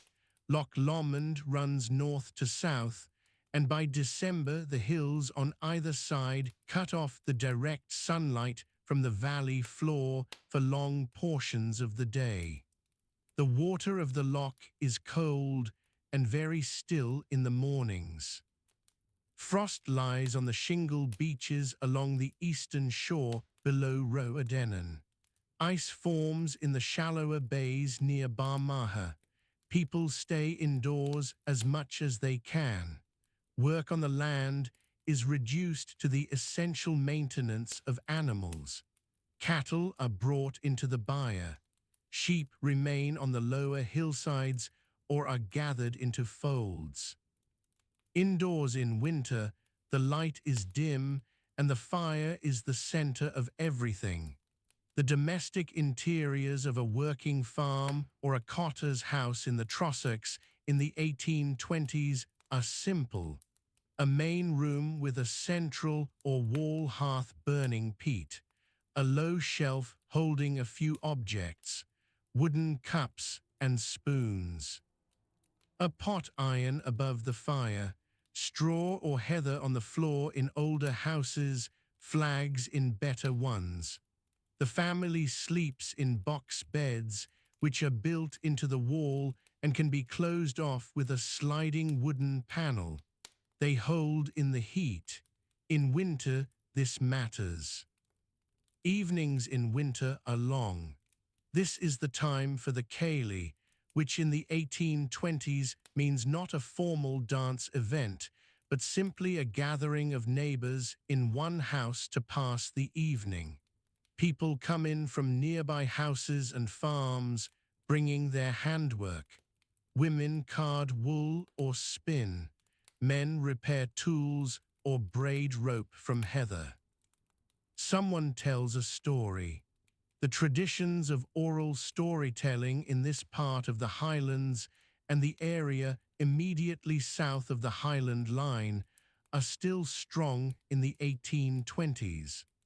Stories in Gaelic are still told in some of these houses, particularly in the northern parishes around Balquhidder and Strathclyde.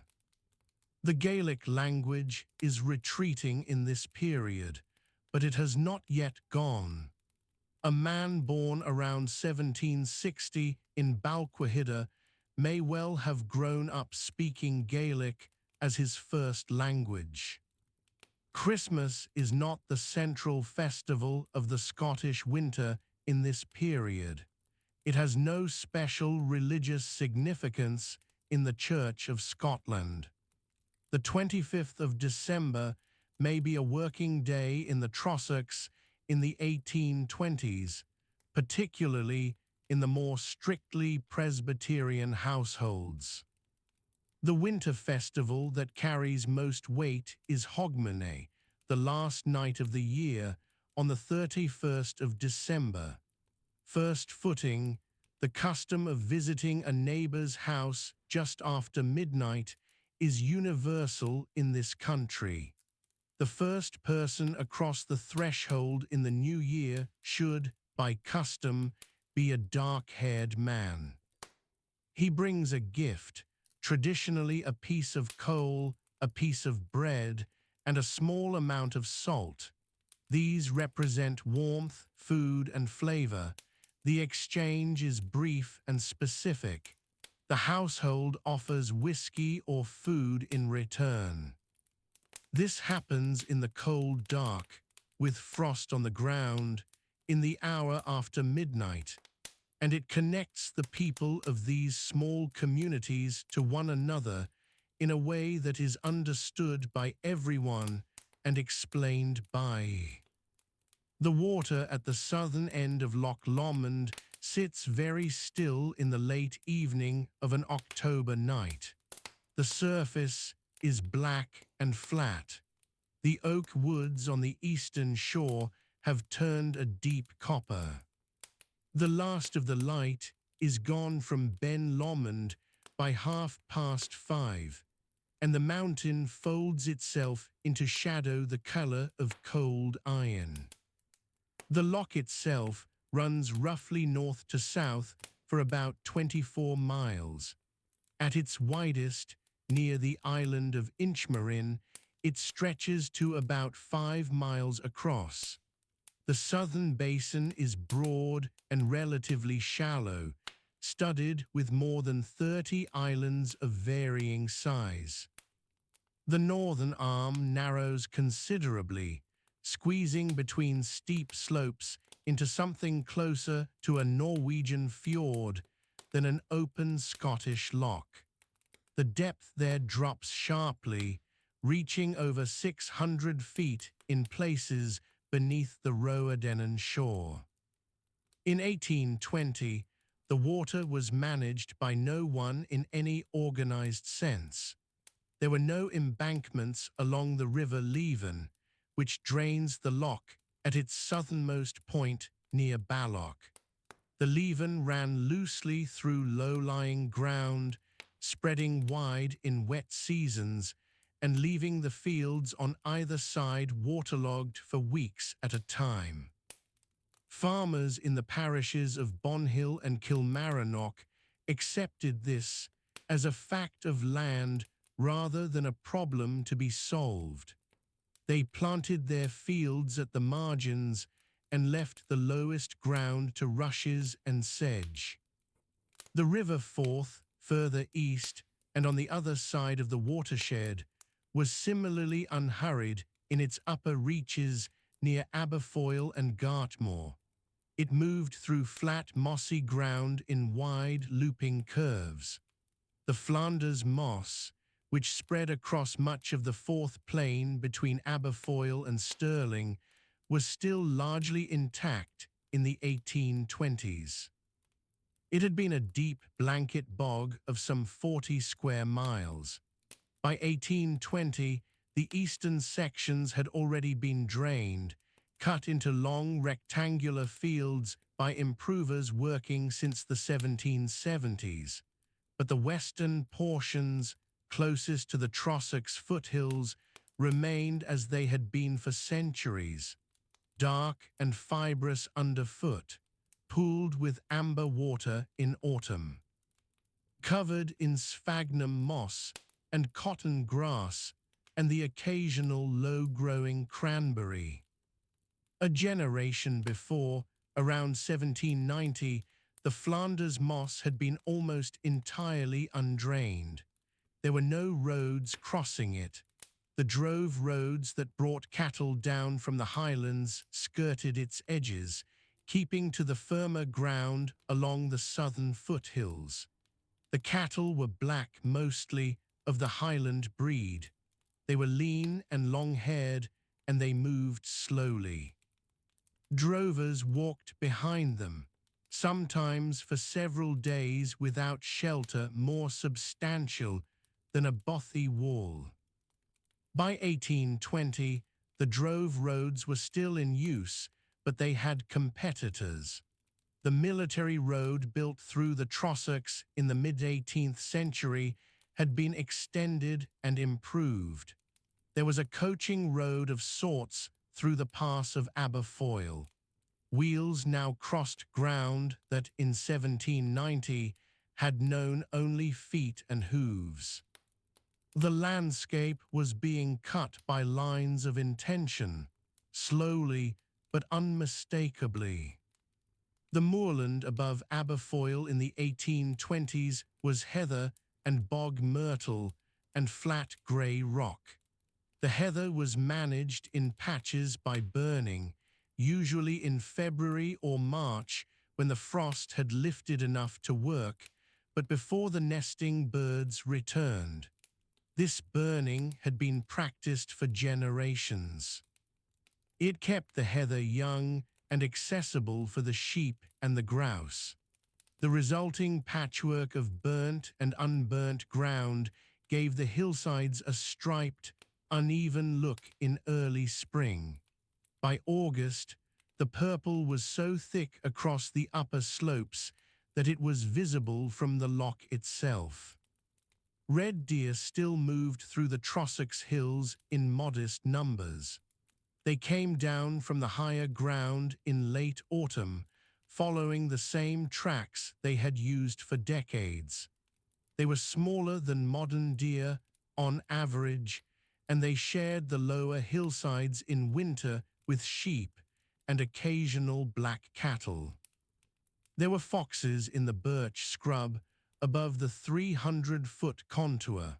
There were otters in every significant burn. There were ospreys nesting on the crags above Loch Katrine until at least the 1790s. though their numbers had been declining steadily as gamekeeping interests spread outward from the lowland estates. Loch Katrine lay about 6 miles northeast of Aberfoyle, cupped between steep hillsides of oak and birch. Its water was brown-tinged with peat, very clear and extremely cold. There was no road around it in 1820. A rough track followed the southern shore, passable on foot or horseback. The northern shore was essentially pathless. The surrounding woodland was native mixed broadleaf, principally sessile oak with some ash and rowan, and the occasional Scots pine on the higher rocky ridges. Much of this woodland had been coppiced for charcoal production. The cutting cycles were roughly 20 years. By 1820, sections of the southern Loch Katrine woodland showed that 20-year pattern clearly in the varying height of the regrowth. The charcoal was used primarily at the Loch Lomond ironworks at Inversnaid and at the older furnaces further south near Inveruglas, which had been operating intermittently since the early 18th century.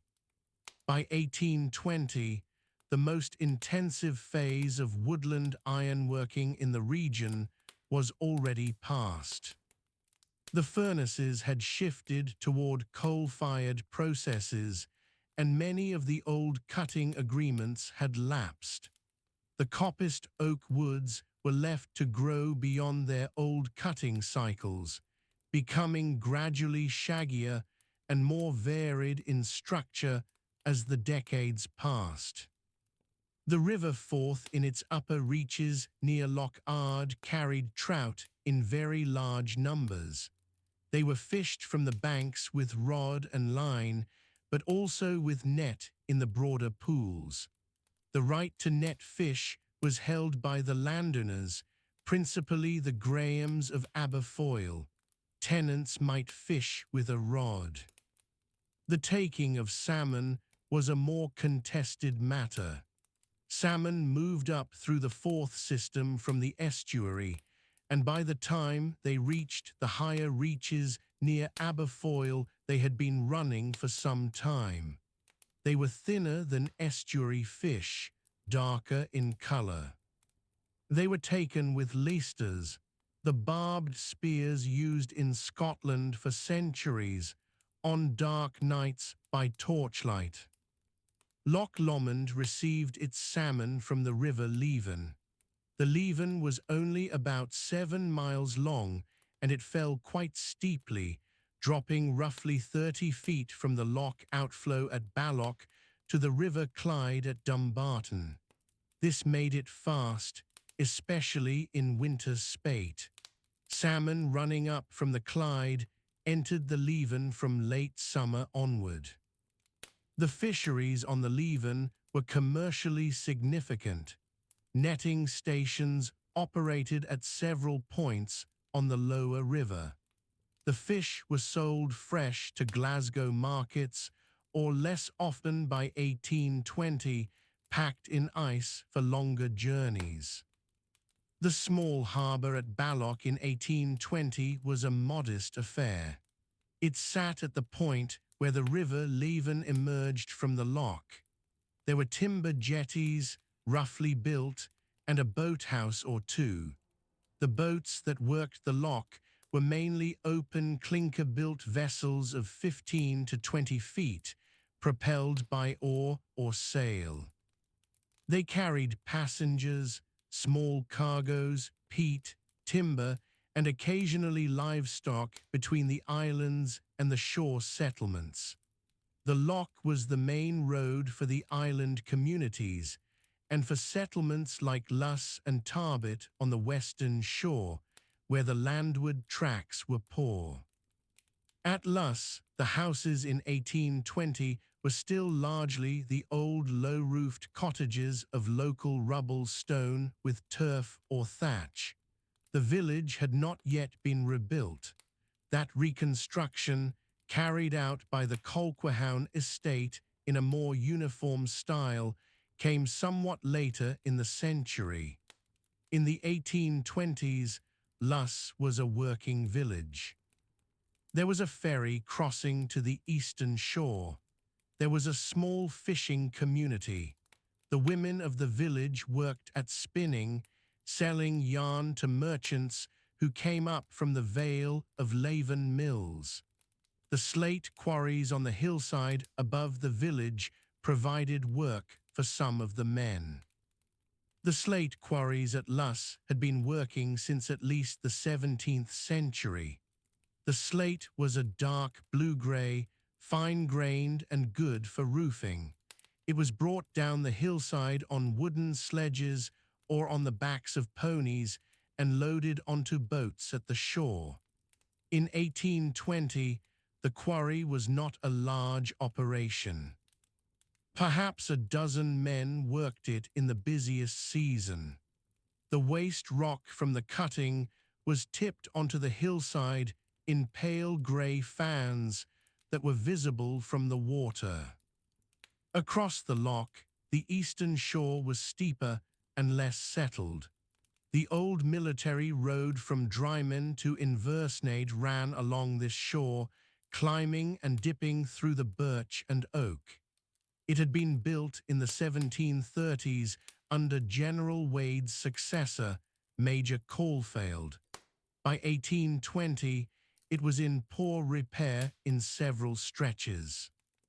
The bridges over the burns were serviceable, but the surface of the road itself had broken up in the wetter sections. It was used mainly on foot or by a limited number of horses. It was not a road that carried wheeled traffic with any ease. The farmland in the Vale of Leven, between Balloch and the Clyde, was considerably more productive than the hill ground above. By 1820, the Vale had been largely enclosed. Fields were bounded by low stone dikes or newly planted hawthorn hedges. The chief crops were oats and potatoes. Turnips had been introduced to the rotation by the improving landlords over the preceding 30 or 40 years, and were now a standard winter feed for cattle. The old run-rig system of open-field farming had been broken up in this part of Stirlingshire and Dunbartonshire through the 1780s and 1790s. A generation before, many of the same fields had been worked communally in long narrow strips without permanent boundaries. The potato by 1820 was central to the diet of almost every household in the region, from the crofts above Aberfoyle to the cottage plots in Drymen and the small holdings along the western shore of the loch. They were eaten boiled, eaten with salt herring, eaten cold the following day. The variety most widely grown was the old kidney type, sometimes called the Scotch white. It was not the high-yielding Irish varieties that would come later.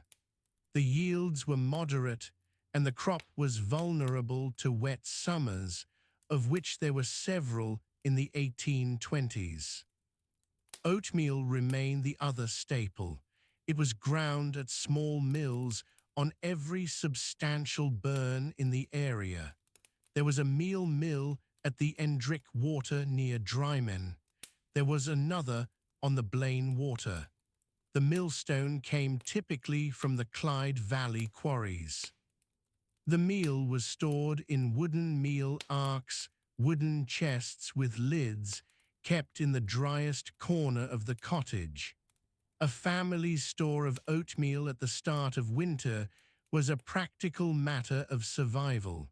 A poor harvest meant a reduced store. A reduced store meant a difficult spring.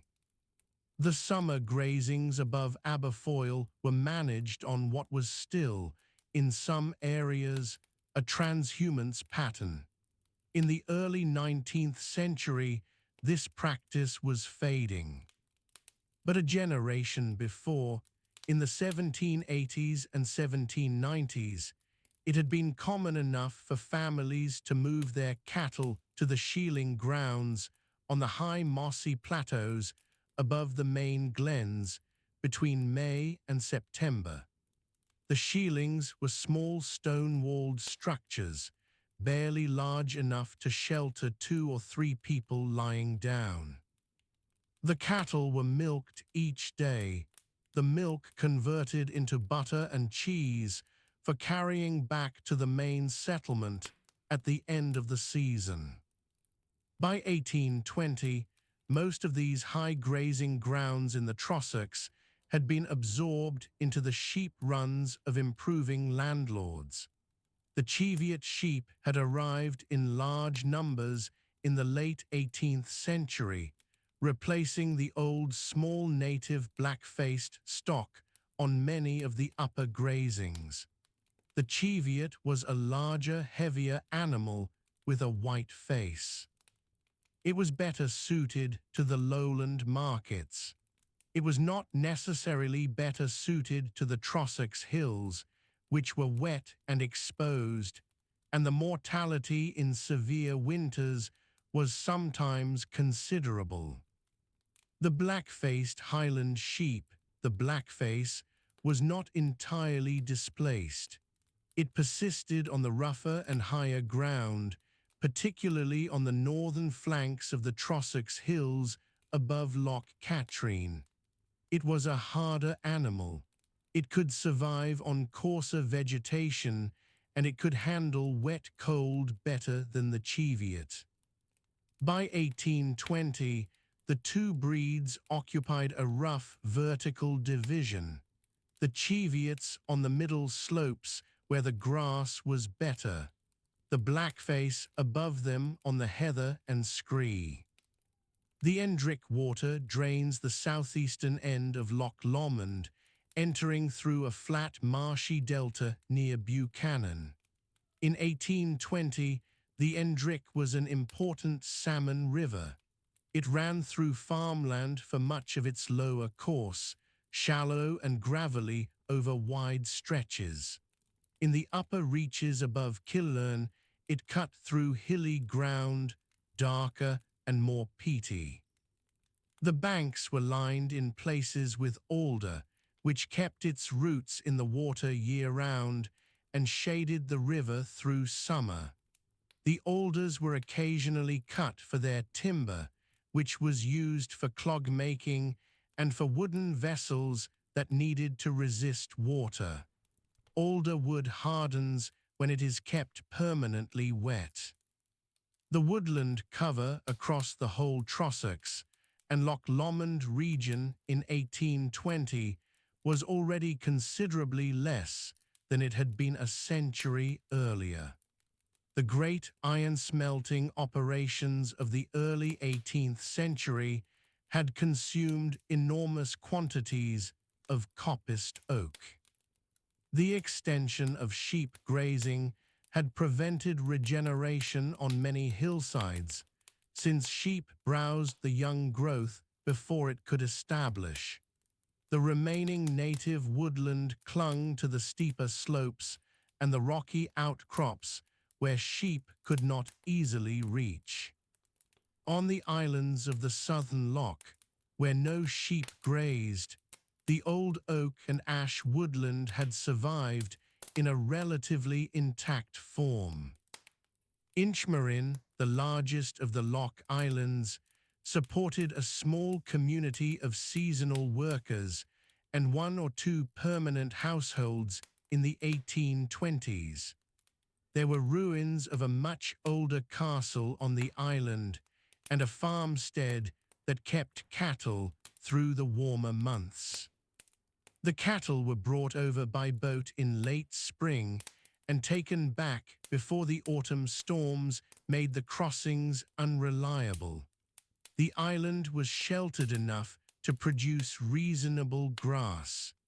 It lay low in the water and the loch came right to the edge of the turf on the windward side. The weather patterns across the region in the 1820s were shaped by the same Atlantic system they had always been. Rain came predominantly from the southwest, rising against the hillsides and dropping its moisture on the western faces. Ben Lomond, at 3,196 feet, caught the clouds consistently.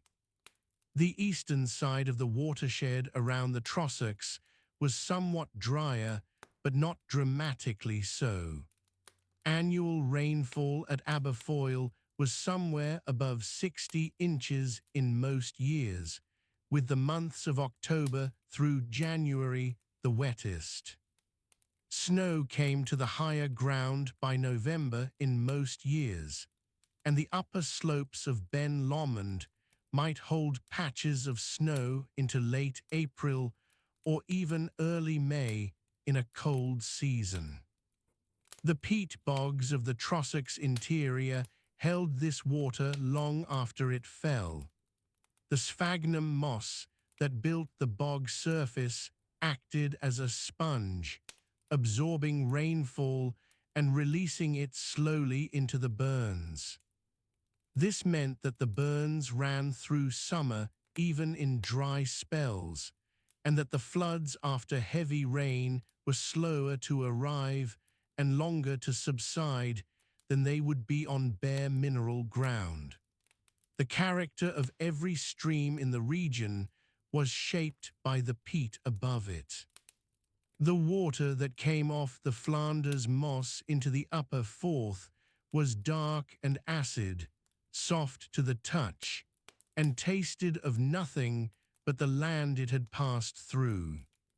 The burns feeding Loch Katrine from the north carried this same quality of water, standing at the northern. The sun drops behind Ben Lomond sometime around 7:30 on a late summer evening. The loch below holds the last of the light longer than the land does. It sits there, pale and still, reflecting a sky that has gone from blue to the colour of old pewter. The hills on the far shore are already dark. Their outlines are sharp against what remains of the evening glow. Along the eastern shore of the loch, the drovers are settling for the night. They have been moving cattle since before dawn. The animals are black, mostly, small, shaggy Highland cattle with wide horns. They stand now in a loose group near the water's edge, pulling at the rough grass that grows between the stones. The men sit apart from them, close to a fire that has just been coaxed into life. The fire is built from wood gathered along the way. Birch mostly, because birch grows in abundance on these lower slopes. It burns quickly and gives a bright, clean flame. The drovers know not to build it too large. A large fire draws attention, and the roads through this country are not entirely safe after dark. A modest fire is enough to boil water and warm a man's hands. They are carrying oatmeal. Almost every working man in this part of Scotland carries oatmeal. It travels well. It keeps. Mixed with cold water from a burn, it makes brose, which a man can eat without any cooking at all. Warmed over a fire with a little more water, it becomes porridge. The drovers prefer it warm at the end of a day's walking. They eat it from wooden bowls, standing or crouching, looking out across the water. The loch is about 23 miles long from its southern end, near Balloch to the Narrows at the north. In the 1820s, its shores are sparsely settled. There are farmsteadings, small clusters of cottages, the occasional inn, but there are long stretches where there is nothing at all. Just the water, the oak and birch woods coming down to the shore, and the hills rising steeply behind them. The sounds at dusk are particular to this place. The water moves against the shore stones with a low, steady noise, not a crash, a rhythmic shifting. The cattle make small sounds as they settle, a drover coughs. Somewhere in the birch trees above, a wood pigeon calls and then stops. The fire crackles when a piece of green wood catches. Otherwise, it is quiet in the way that this country is quiet, which is not silent, but rather emptied of human noise. In the farmsteadings closer to the shore, the women are finishing the evening milking. The dairy cattle are smaller than the Highland cattle on the drove roads. They are kept close to the steading, in enclosures made of drystone walls. The milking is done by hand into wooden pails. The sound of it is a soft, rhythmic percussion that carries in still air. By 8 o'clock, most of the milking is done and the cattle are brought inside for the night. The farmhouse at a place like this is a low building. The walls are thick rubble stone, roughly mortared or sometimes left dry. The roof is thatched with heather or rushes. There is usually one main room, with a hearth in the center or set against the gable wall. The smoke rises and finds its way out through a hole in the roof or through the thatch itself.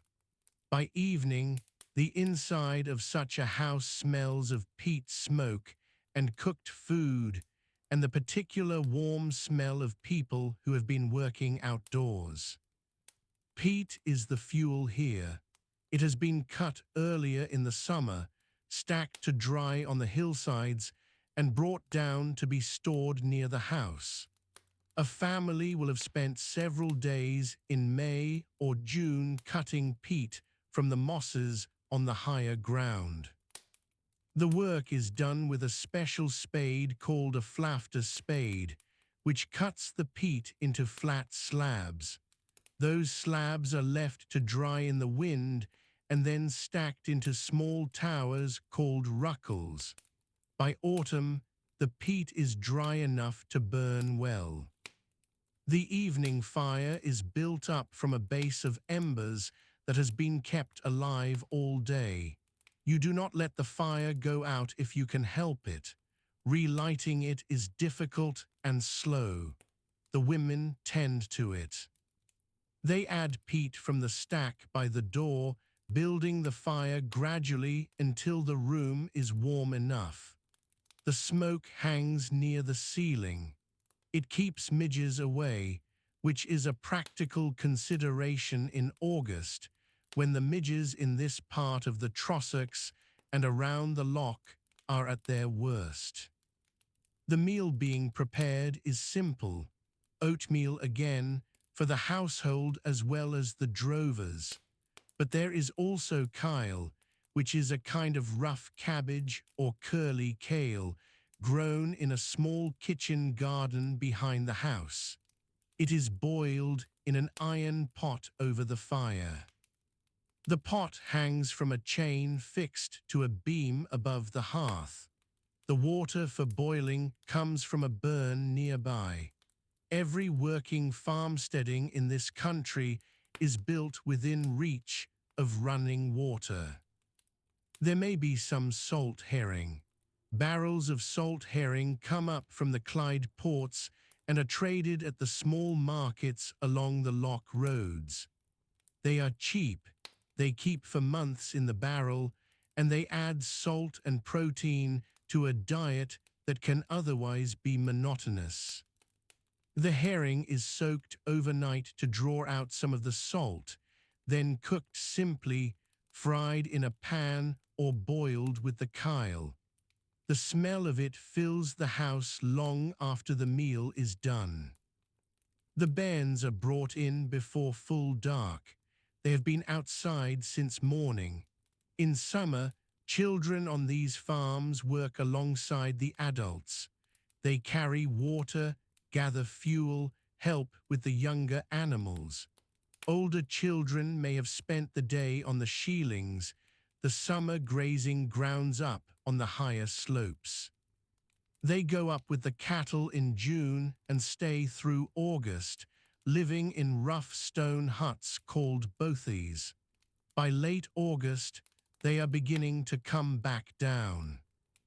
A sheiling bothy is not much of a building. 4 low walls of stacked stone, a roof of turf or heather laid over wooden poles. It is enough to keep rain off. The young women and older girls who tend the cattle on the sheilings sleep there through the summer months. They make butter and cheese from the milk. The cheese is carried down when the family comes back at the end of the season. It is the main dairy product that keeps through winter. Back in the farmhouse, the household gathers. In the 1820s, a working farm in this part of Perthshire or Stirlingshire might have 5 or 6 people under one roof. The farmer, his wife, 2 or 3 children, and often a farm servant, a young man or woman hired by the year at the autumn feeing market. The feeing market nearest here would be in Calendar or Drymen. Workers walked there, stood in the market square, and were hired on the spot for the following year. The farm servant sleeps in the barn or in a corner of the main house. He eats with the family. He is paid mostly in kind. His wage for a year's work might include a quantity of oatmeal, a pair of shoes, and a small sum in coin. He is expected to work from before sunrise to after sunset for most of the year. In summer, that means very long days. In winter, the dark comes early and there is less to do outdoors. The farmer himself wears a coat of rough woolen cloth. It is a dark color, a brown or a gray, made from wool that was probably grown, spun, and woven within a few miles of where he is sitting. The cloth is thick and heavy. It keeps out wind and repels light rain. Beneath it, he wears a linen shirt, also made locally.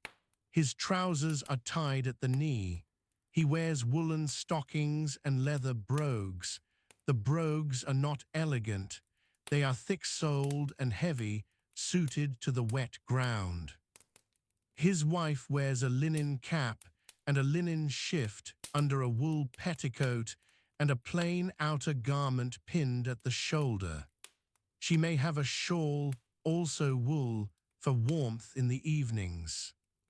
Her hands are rough from outdoor work and from the washing, which is done in a tub outside the house using a wooden beetle to beat the cloth. The washing is done once a week, usually Monday, if the weather allows. At the southern end of the loch, near Balloch, there is more activity. Balloch is not yet the tourist town it will later become, but there is a small settlement there, a point where the river Leven leaves the loch and flows south towards Dumbarton. Boats come and go here. Flat-bottomed wooden boats carry goods up and down the loch. Timber, barrels of provisions, occasionally passengers. The boatmen who work these waters know every bay and headland by name. In the 1820s, the first steamboat service on Loch Lomond has already begun. The Marion, a small paddle steamer, was launched in 1816. By the early 1820s, she is carrying passengers between Balloch at the south and Inversnaid on the eastern shore and Tarbet on the western. She runs in daylight hours. By evening she is tied up, her engine cold, her crew ashore. The jetty where she moors is a simple wooden structure, planks laid over timber piles driven into the loch bed. The road along the eastern shore of the loch is a narrow track. In good weather, a cart can use it. After rain, the surface becomes soft and the ruts deepen. Horses pick their way carefully. In some places, the road runs directly beside the water, with the hill rising steeply on one side and the loch on the other. In other places, it climbs away from the shore to avoid a headland or a rocky outcrop. By evening, the road is empty. The last travelers of the day have reached wherever they were going. Inversnaid, on the eastern shore, has a small garrison. A military presence was established here after the Jacobite risings of the early 18th century. By the 1820s, the garrison is not what it was, but the barracks building still stands on the hillside above the falls of the Sneyd Burn. The soldiers stationed there in earlier times were meant to watch the passes through to the west and to discourage cattle raiding, which was common in this country for many generations. The Sneyd Burn falls directly into the loch at Inversnaid. In the evening, the sound of the falls carries clearly across the water. It is a constant sound, unvarying, the same in summer as in winter, the same at midnight as at noon. The people who live near it stop hearing it consciously. It becomes part of the silence rather than an interruption of it. Further north, at the head of the loch near Ardlui, the hills press close. Ben Vorlich rises to the east, above Loch Sloy. The country here is wilder. The farms are smaller and more scattered. The people who live in this part of the loch shore are more dependent on the cattle trade than on arable farming. The ground is too wet and too steep for grain. Oats can be grown in the small flat areas near the water's edge, but not in large quantities. The cattle that will be driven south in September are still on the hill grazings. They will come down in stages over the following weeks. The drove roads that cross the hills here are ancient paths, worn into the ground by generations of use. They take the most practical routes across difficult country, following ridges where possible to stay out of the boggy ground in the valley floors. A drover who knows these roads can move 50 cattle 20 miles in a day. At Tarbet, on the western shore, there is an inn. It stands near the narrow neck of land that separates Loch Lomond from Loch Long. Tarbet means isthmus in Gaelic. The name appears on maps because it is geographically useful, a point where goods could be carried overland between the two bodies of water. In the past, Norse raiders are said to have dragged their longships across this neck of land to reach Loch Lomond. By the 1820s, the inn at Tarbet serves travellers on the road north to Arrachar and west through the hills. The inn is a two-story building, which makes it larger than most structures in this country. It has a stable at the back for horses. Travellers arriving in the evening are offered oatcakes and cold meat, and whatever whiskey the innkeeper has available. Whiskey is common in this part of Scotland. It is made locally in small quantities, often illegally. The excise officers who try to control the trade have a difficult time of it in country this remote. Illicit distilling is a practical matter in the Trossachs and around Loch Lomond in the 1820s. The hills are full of small stills hidden in folds in the ground or in bothies at the end of long, inconspicuous tracks. The men who operate them are not considered criminals by their neighbours. They are simply making use of the surplus barley or oats that cannot easily be transporting and sold elsewhere. A gallon of whiskey is easier to carry to market than the grain it was made from. The Loch Lomond and Trossachs country is largely Gaelic-speaking in the 1820s. The older generation speaks little or no English. The younger generation, particularly those who have had contact with the droving trade or with travellers from the south, may speak both. Gaelic is the language of the fireside, of the working day, of the songs that are sung in the evening. English is the language of the market, of the minister's sermon in some of the lowland parishes nearby, of the written documents that increasingly govern land tenure and taxation. The songs in the evening are work songs mostly. There are songs for milking, songs for the loom, songs for rowing. The rowing songs in particular have a strong, steady rhythm suited to keeping a crew in time. On the loch, the boat crews still use oars for most work. The Marion is something of a novelty, and not everyone trusts her. The old men who have spent their working lives on these waters see no particular advantage in a machine that makes so much noise and smell. The light is almost entirely gone now. The loch is a dark surface. The hills are black against a sky that is still faintly luminous in the west. In the farmsteadings, the fire is the main source of light. Tallow candles are used sparingly. They cost money and they do not last long. Most households go to bed when it gets dark and rise when it gets light. In August, that means going to bed around 9 or 10 and rising at 4 or 5. In the short days of December, the rhythm is entirely different. The sleeping arrangements are close. In a single-room farmhouse, the whole family sleeps in the same space. Beds are built into the wall like cupboards, with wooden doors that can be closed for warmth and privacy. These are box beds.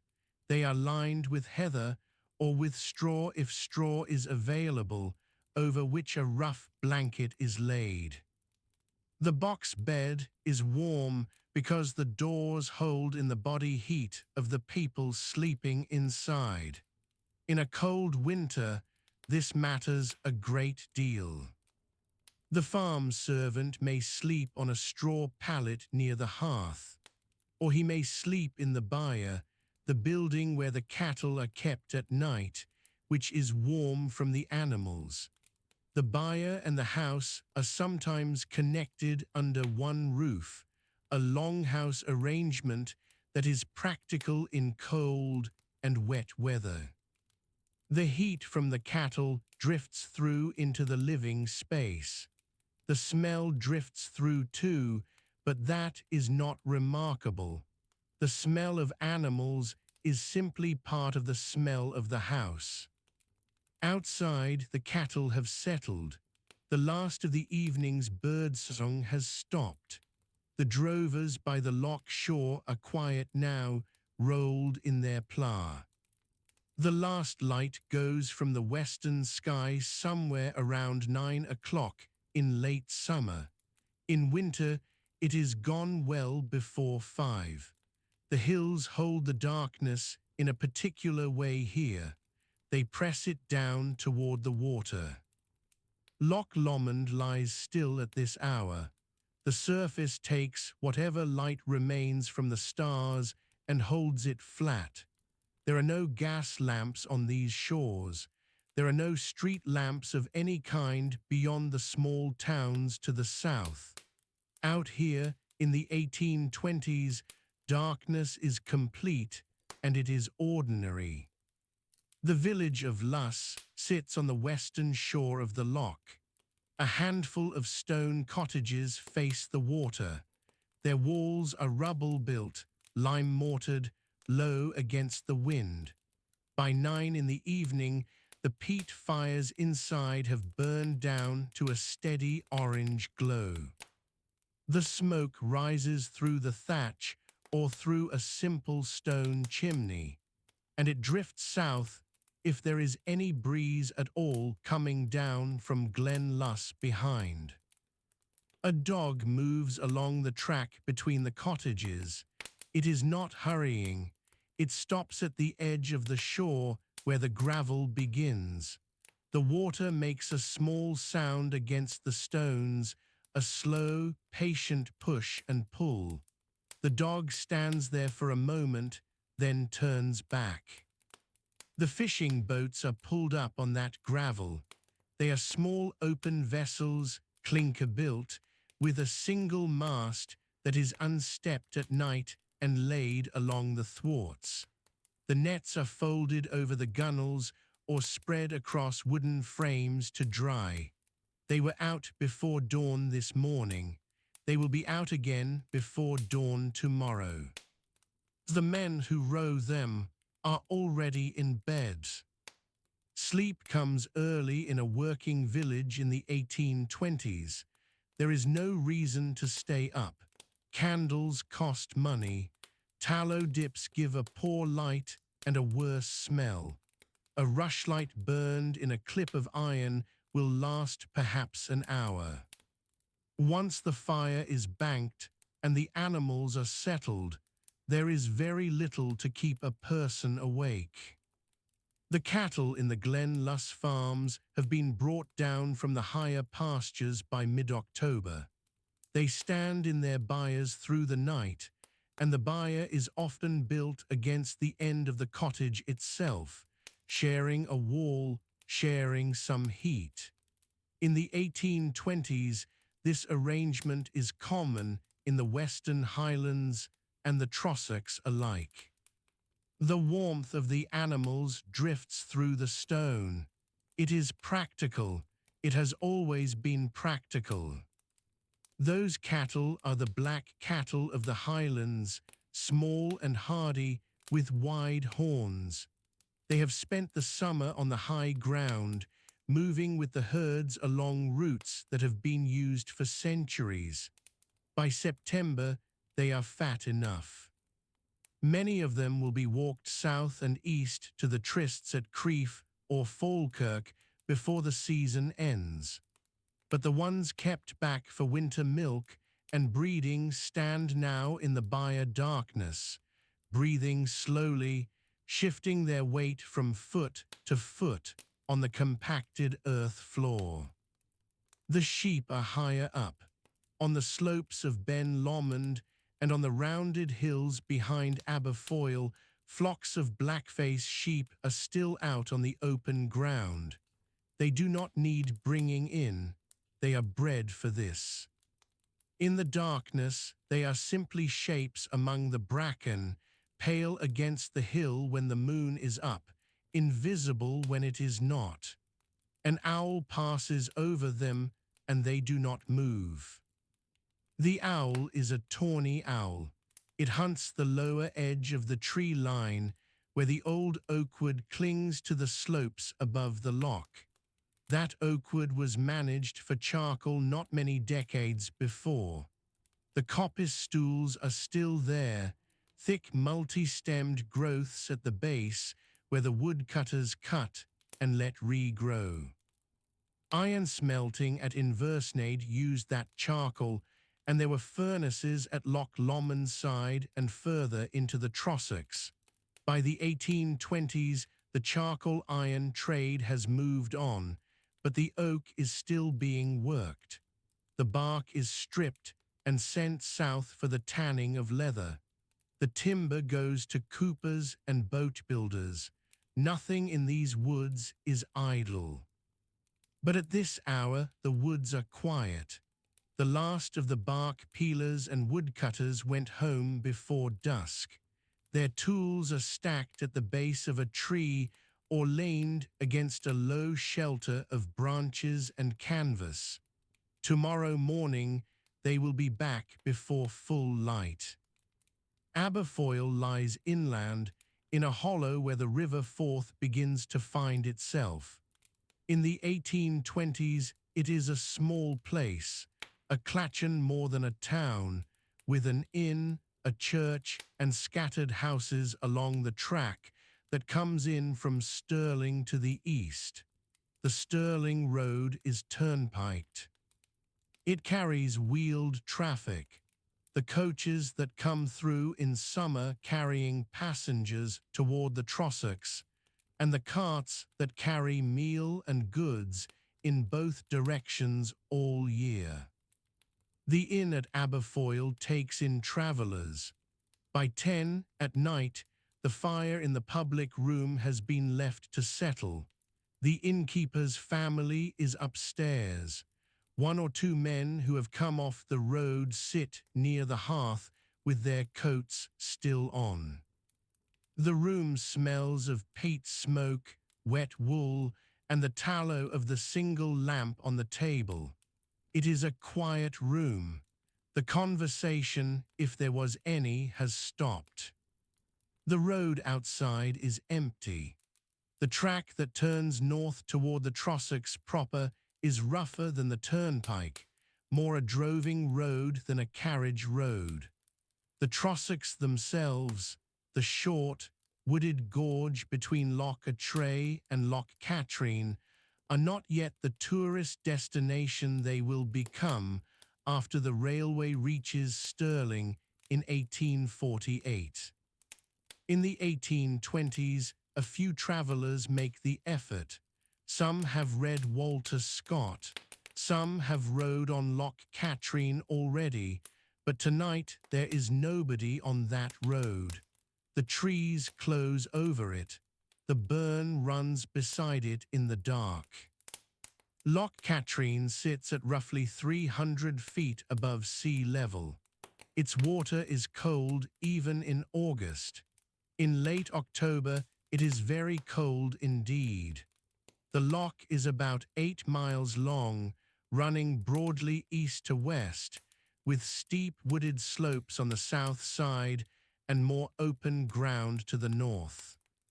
There is no settlement of any size on its shores. There is a ferryman who takes passengers across at the eastern end. His cottage is small and low and dark at this hour.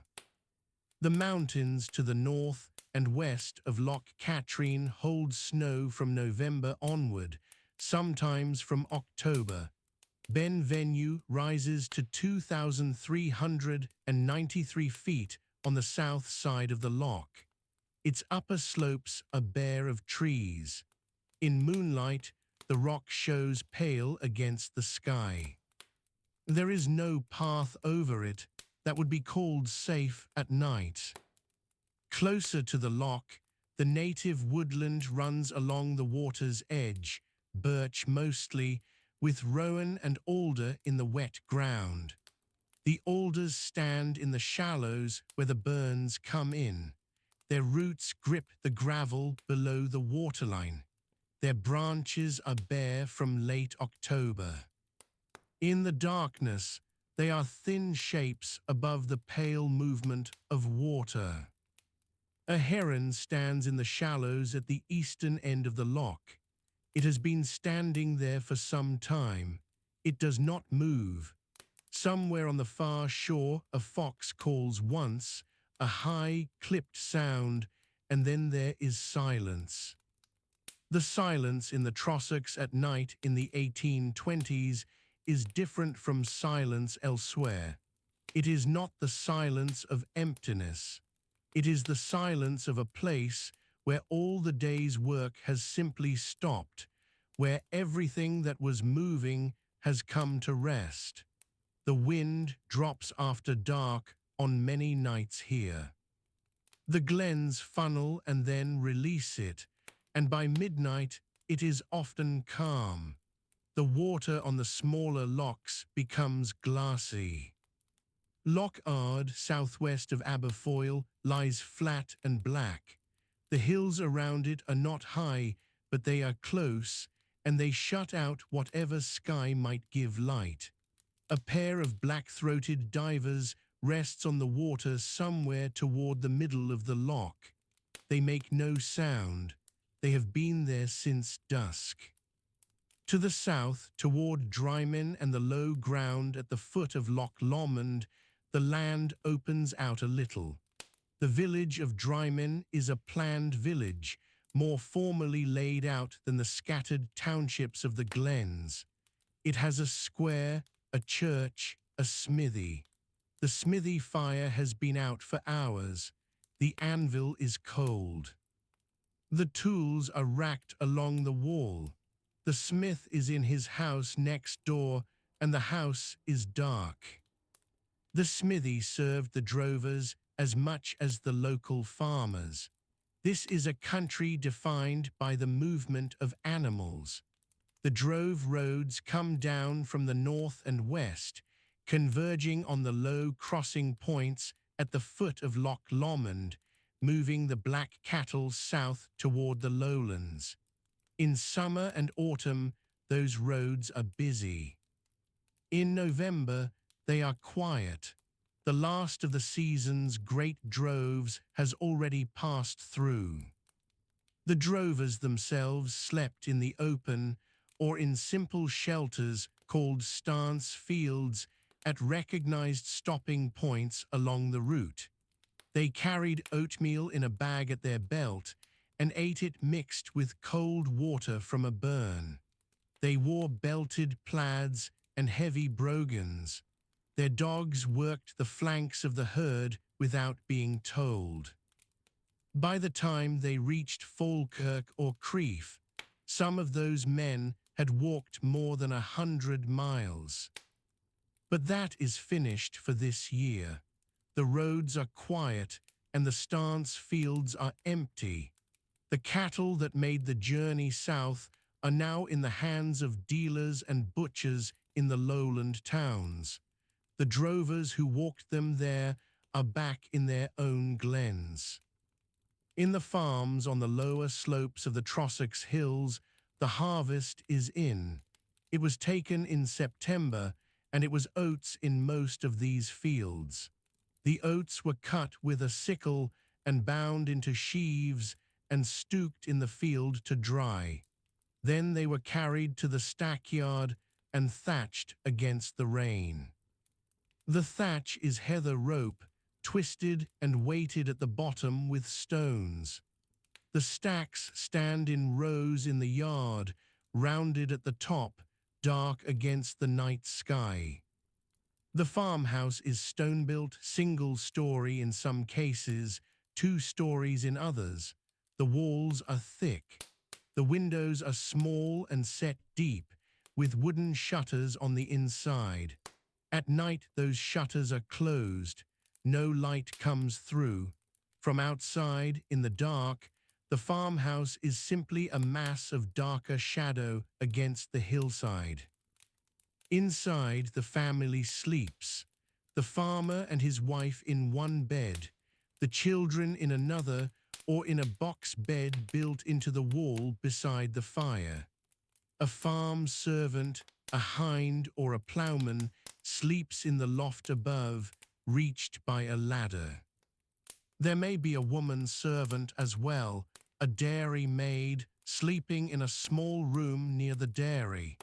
The dairy is kept cool deliberately. It faces north. The ploughman rose at 5 this morning. He will rise at 5 again tomorrow. His horses are in the stable, which is built at right angles to the farmhouse, forming one side of the yard. The horses are Clydesdales, heavy and quiet. They stand in their stalls with their heads low. The stable smells of hay and manure and the particular warmth of large animals confined in a small space. It is a familiar smell to everyone who lives here. The plough itself stands in the yard. It is a wooden-framed swing plough of the kind that has been used in Scotland for generations, though the iron share and coulter are newly made. James Small's improved plough design has been spreading through Scottish farming since the 1760s, and by the 1820s, the better farms in the Trossachs and Loch Lomond area have adopted it. It cuts a cleaner furrow. It requires fewer oxen, sometimes only 2 horses. This matters. Back on the loch shore, the night is very still now. The water at Luss makes its small continuous sound. The pebbles at the edge are pale grey and wet. Further along the shore, north of the village, the ground rises steeply into the oakwood. The trees are dense and old. Some of the oak stools at the base of the coppice trees are 3 or 4 feet across. They have been cut and regrown many times. They will be cut again next spring. Above the oakwood, the open hillside begins. The light of a single watchfire is visible on a slope, perhaps 2 miles to the north. It is a shepherd's fire, no more than a small mound of burning peat, kept going to give warmth and to reassure the man tending it that the world is still working as it should. The shepherd is not alarmed. He is simply awake, watching nothing in particular, wrapped in his plaid. That fire is the only light visible between Luss and the head of the loch. It is a long way between the two. The loch is 24 miles long. Its western shore is largely unroaded in the 1820s.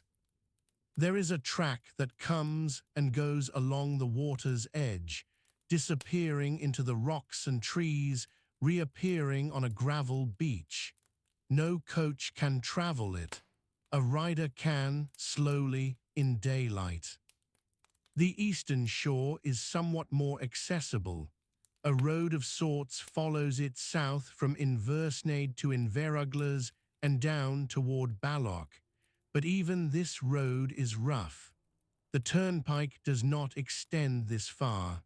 The surface is unpacked stone and earth, and it becomes soft in wet weather, which in this part of Scotland means most of the year. Balloch is at the southern end of the loch, where the River Leven begins its short run to the Firth of Clyde.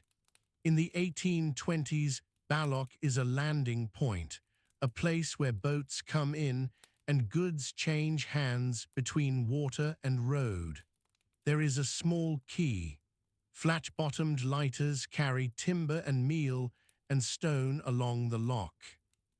By night they are tied up at the quay with their lines slack and their bows nudging gently against the timber. The river runs south from the quay. It is wide and dark and moves without sound at this hour. The reeds on its banks have turned brown. The water reflects nothing. It simply goes, steadily, in the direction it has always gone.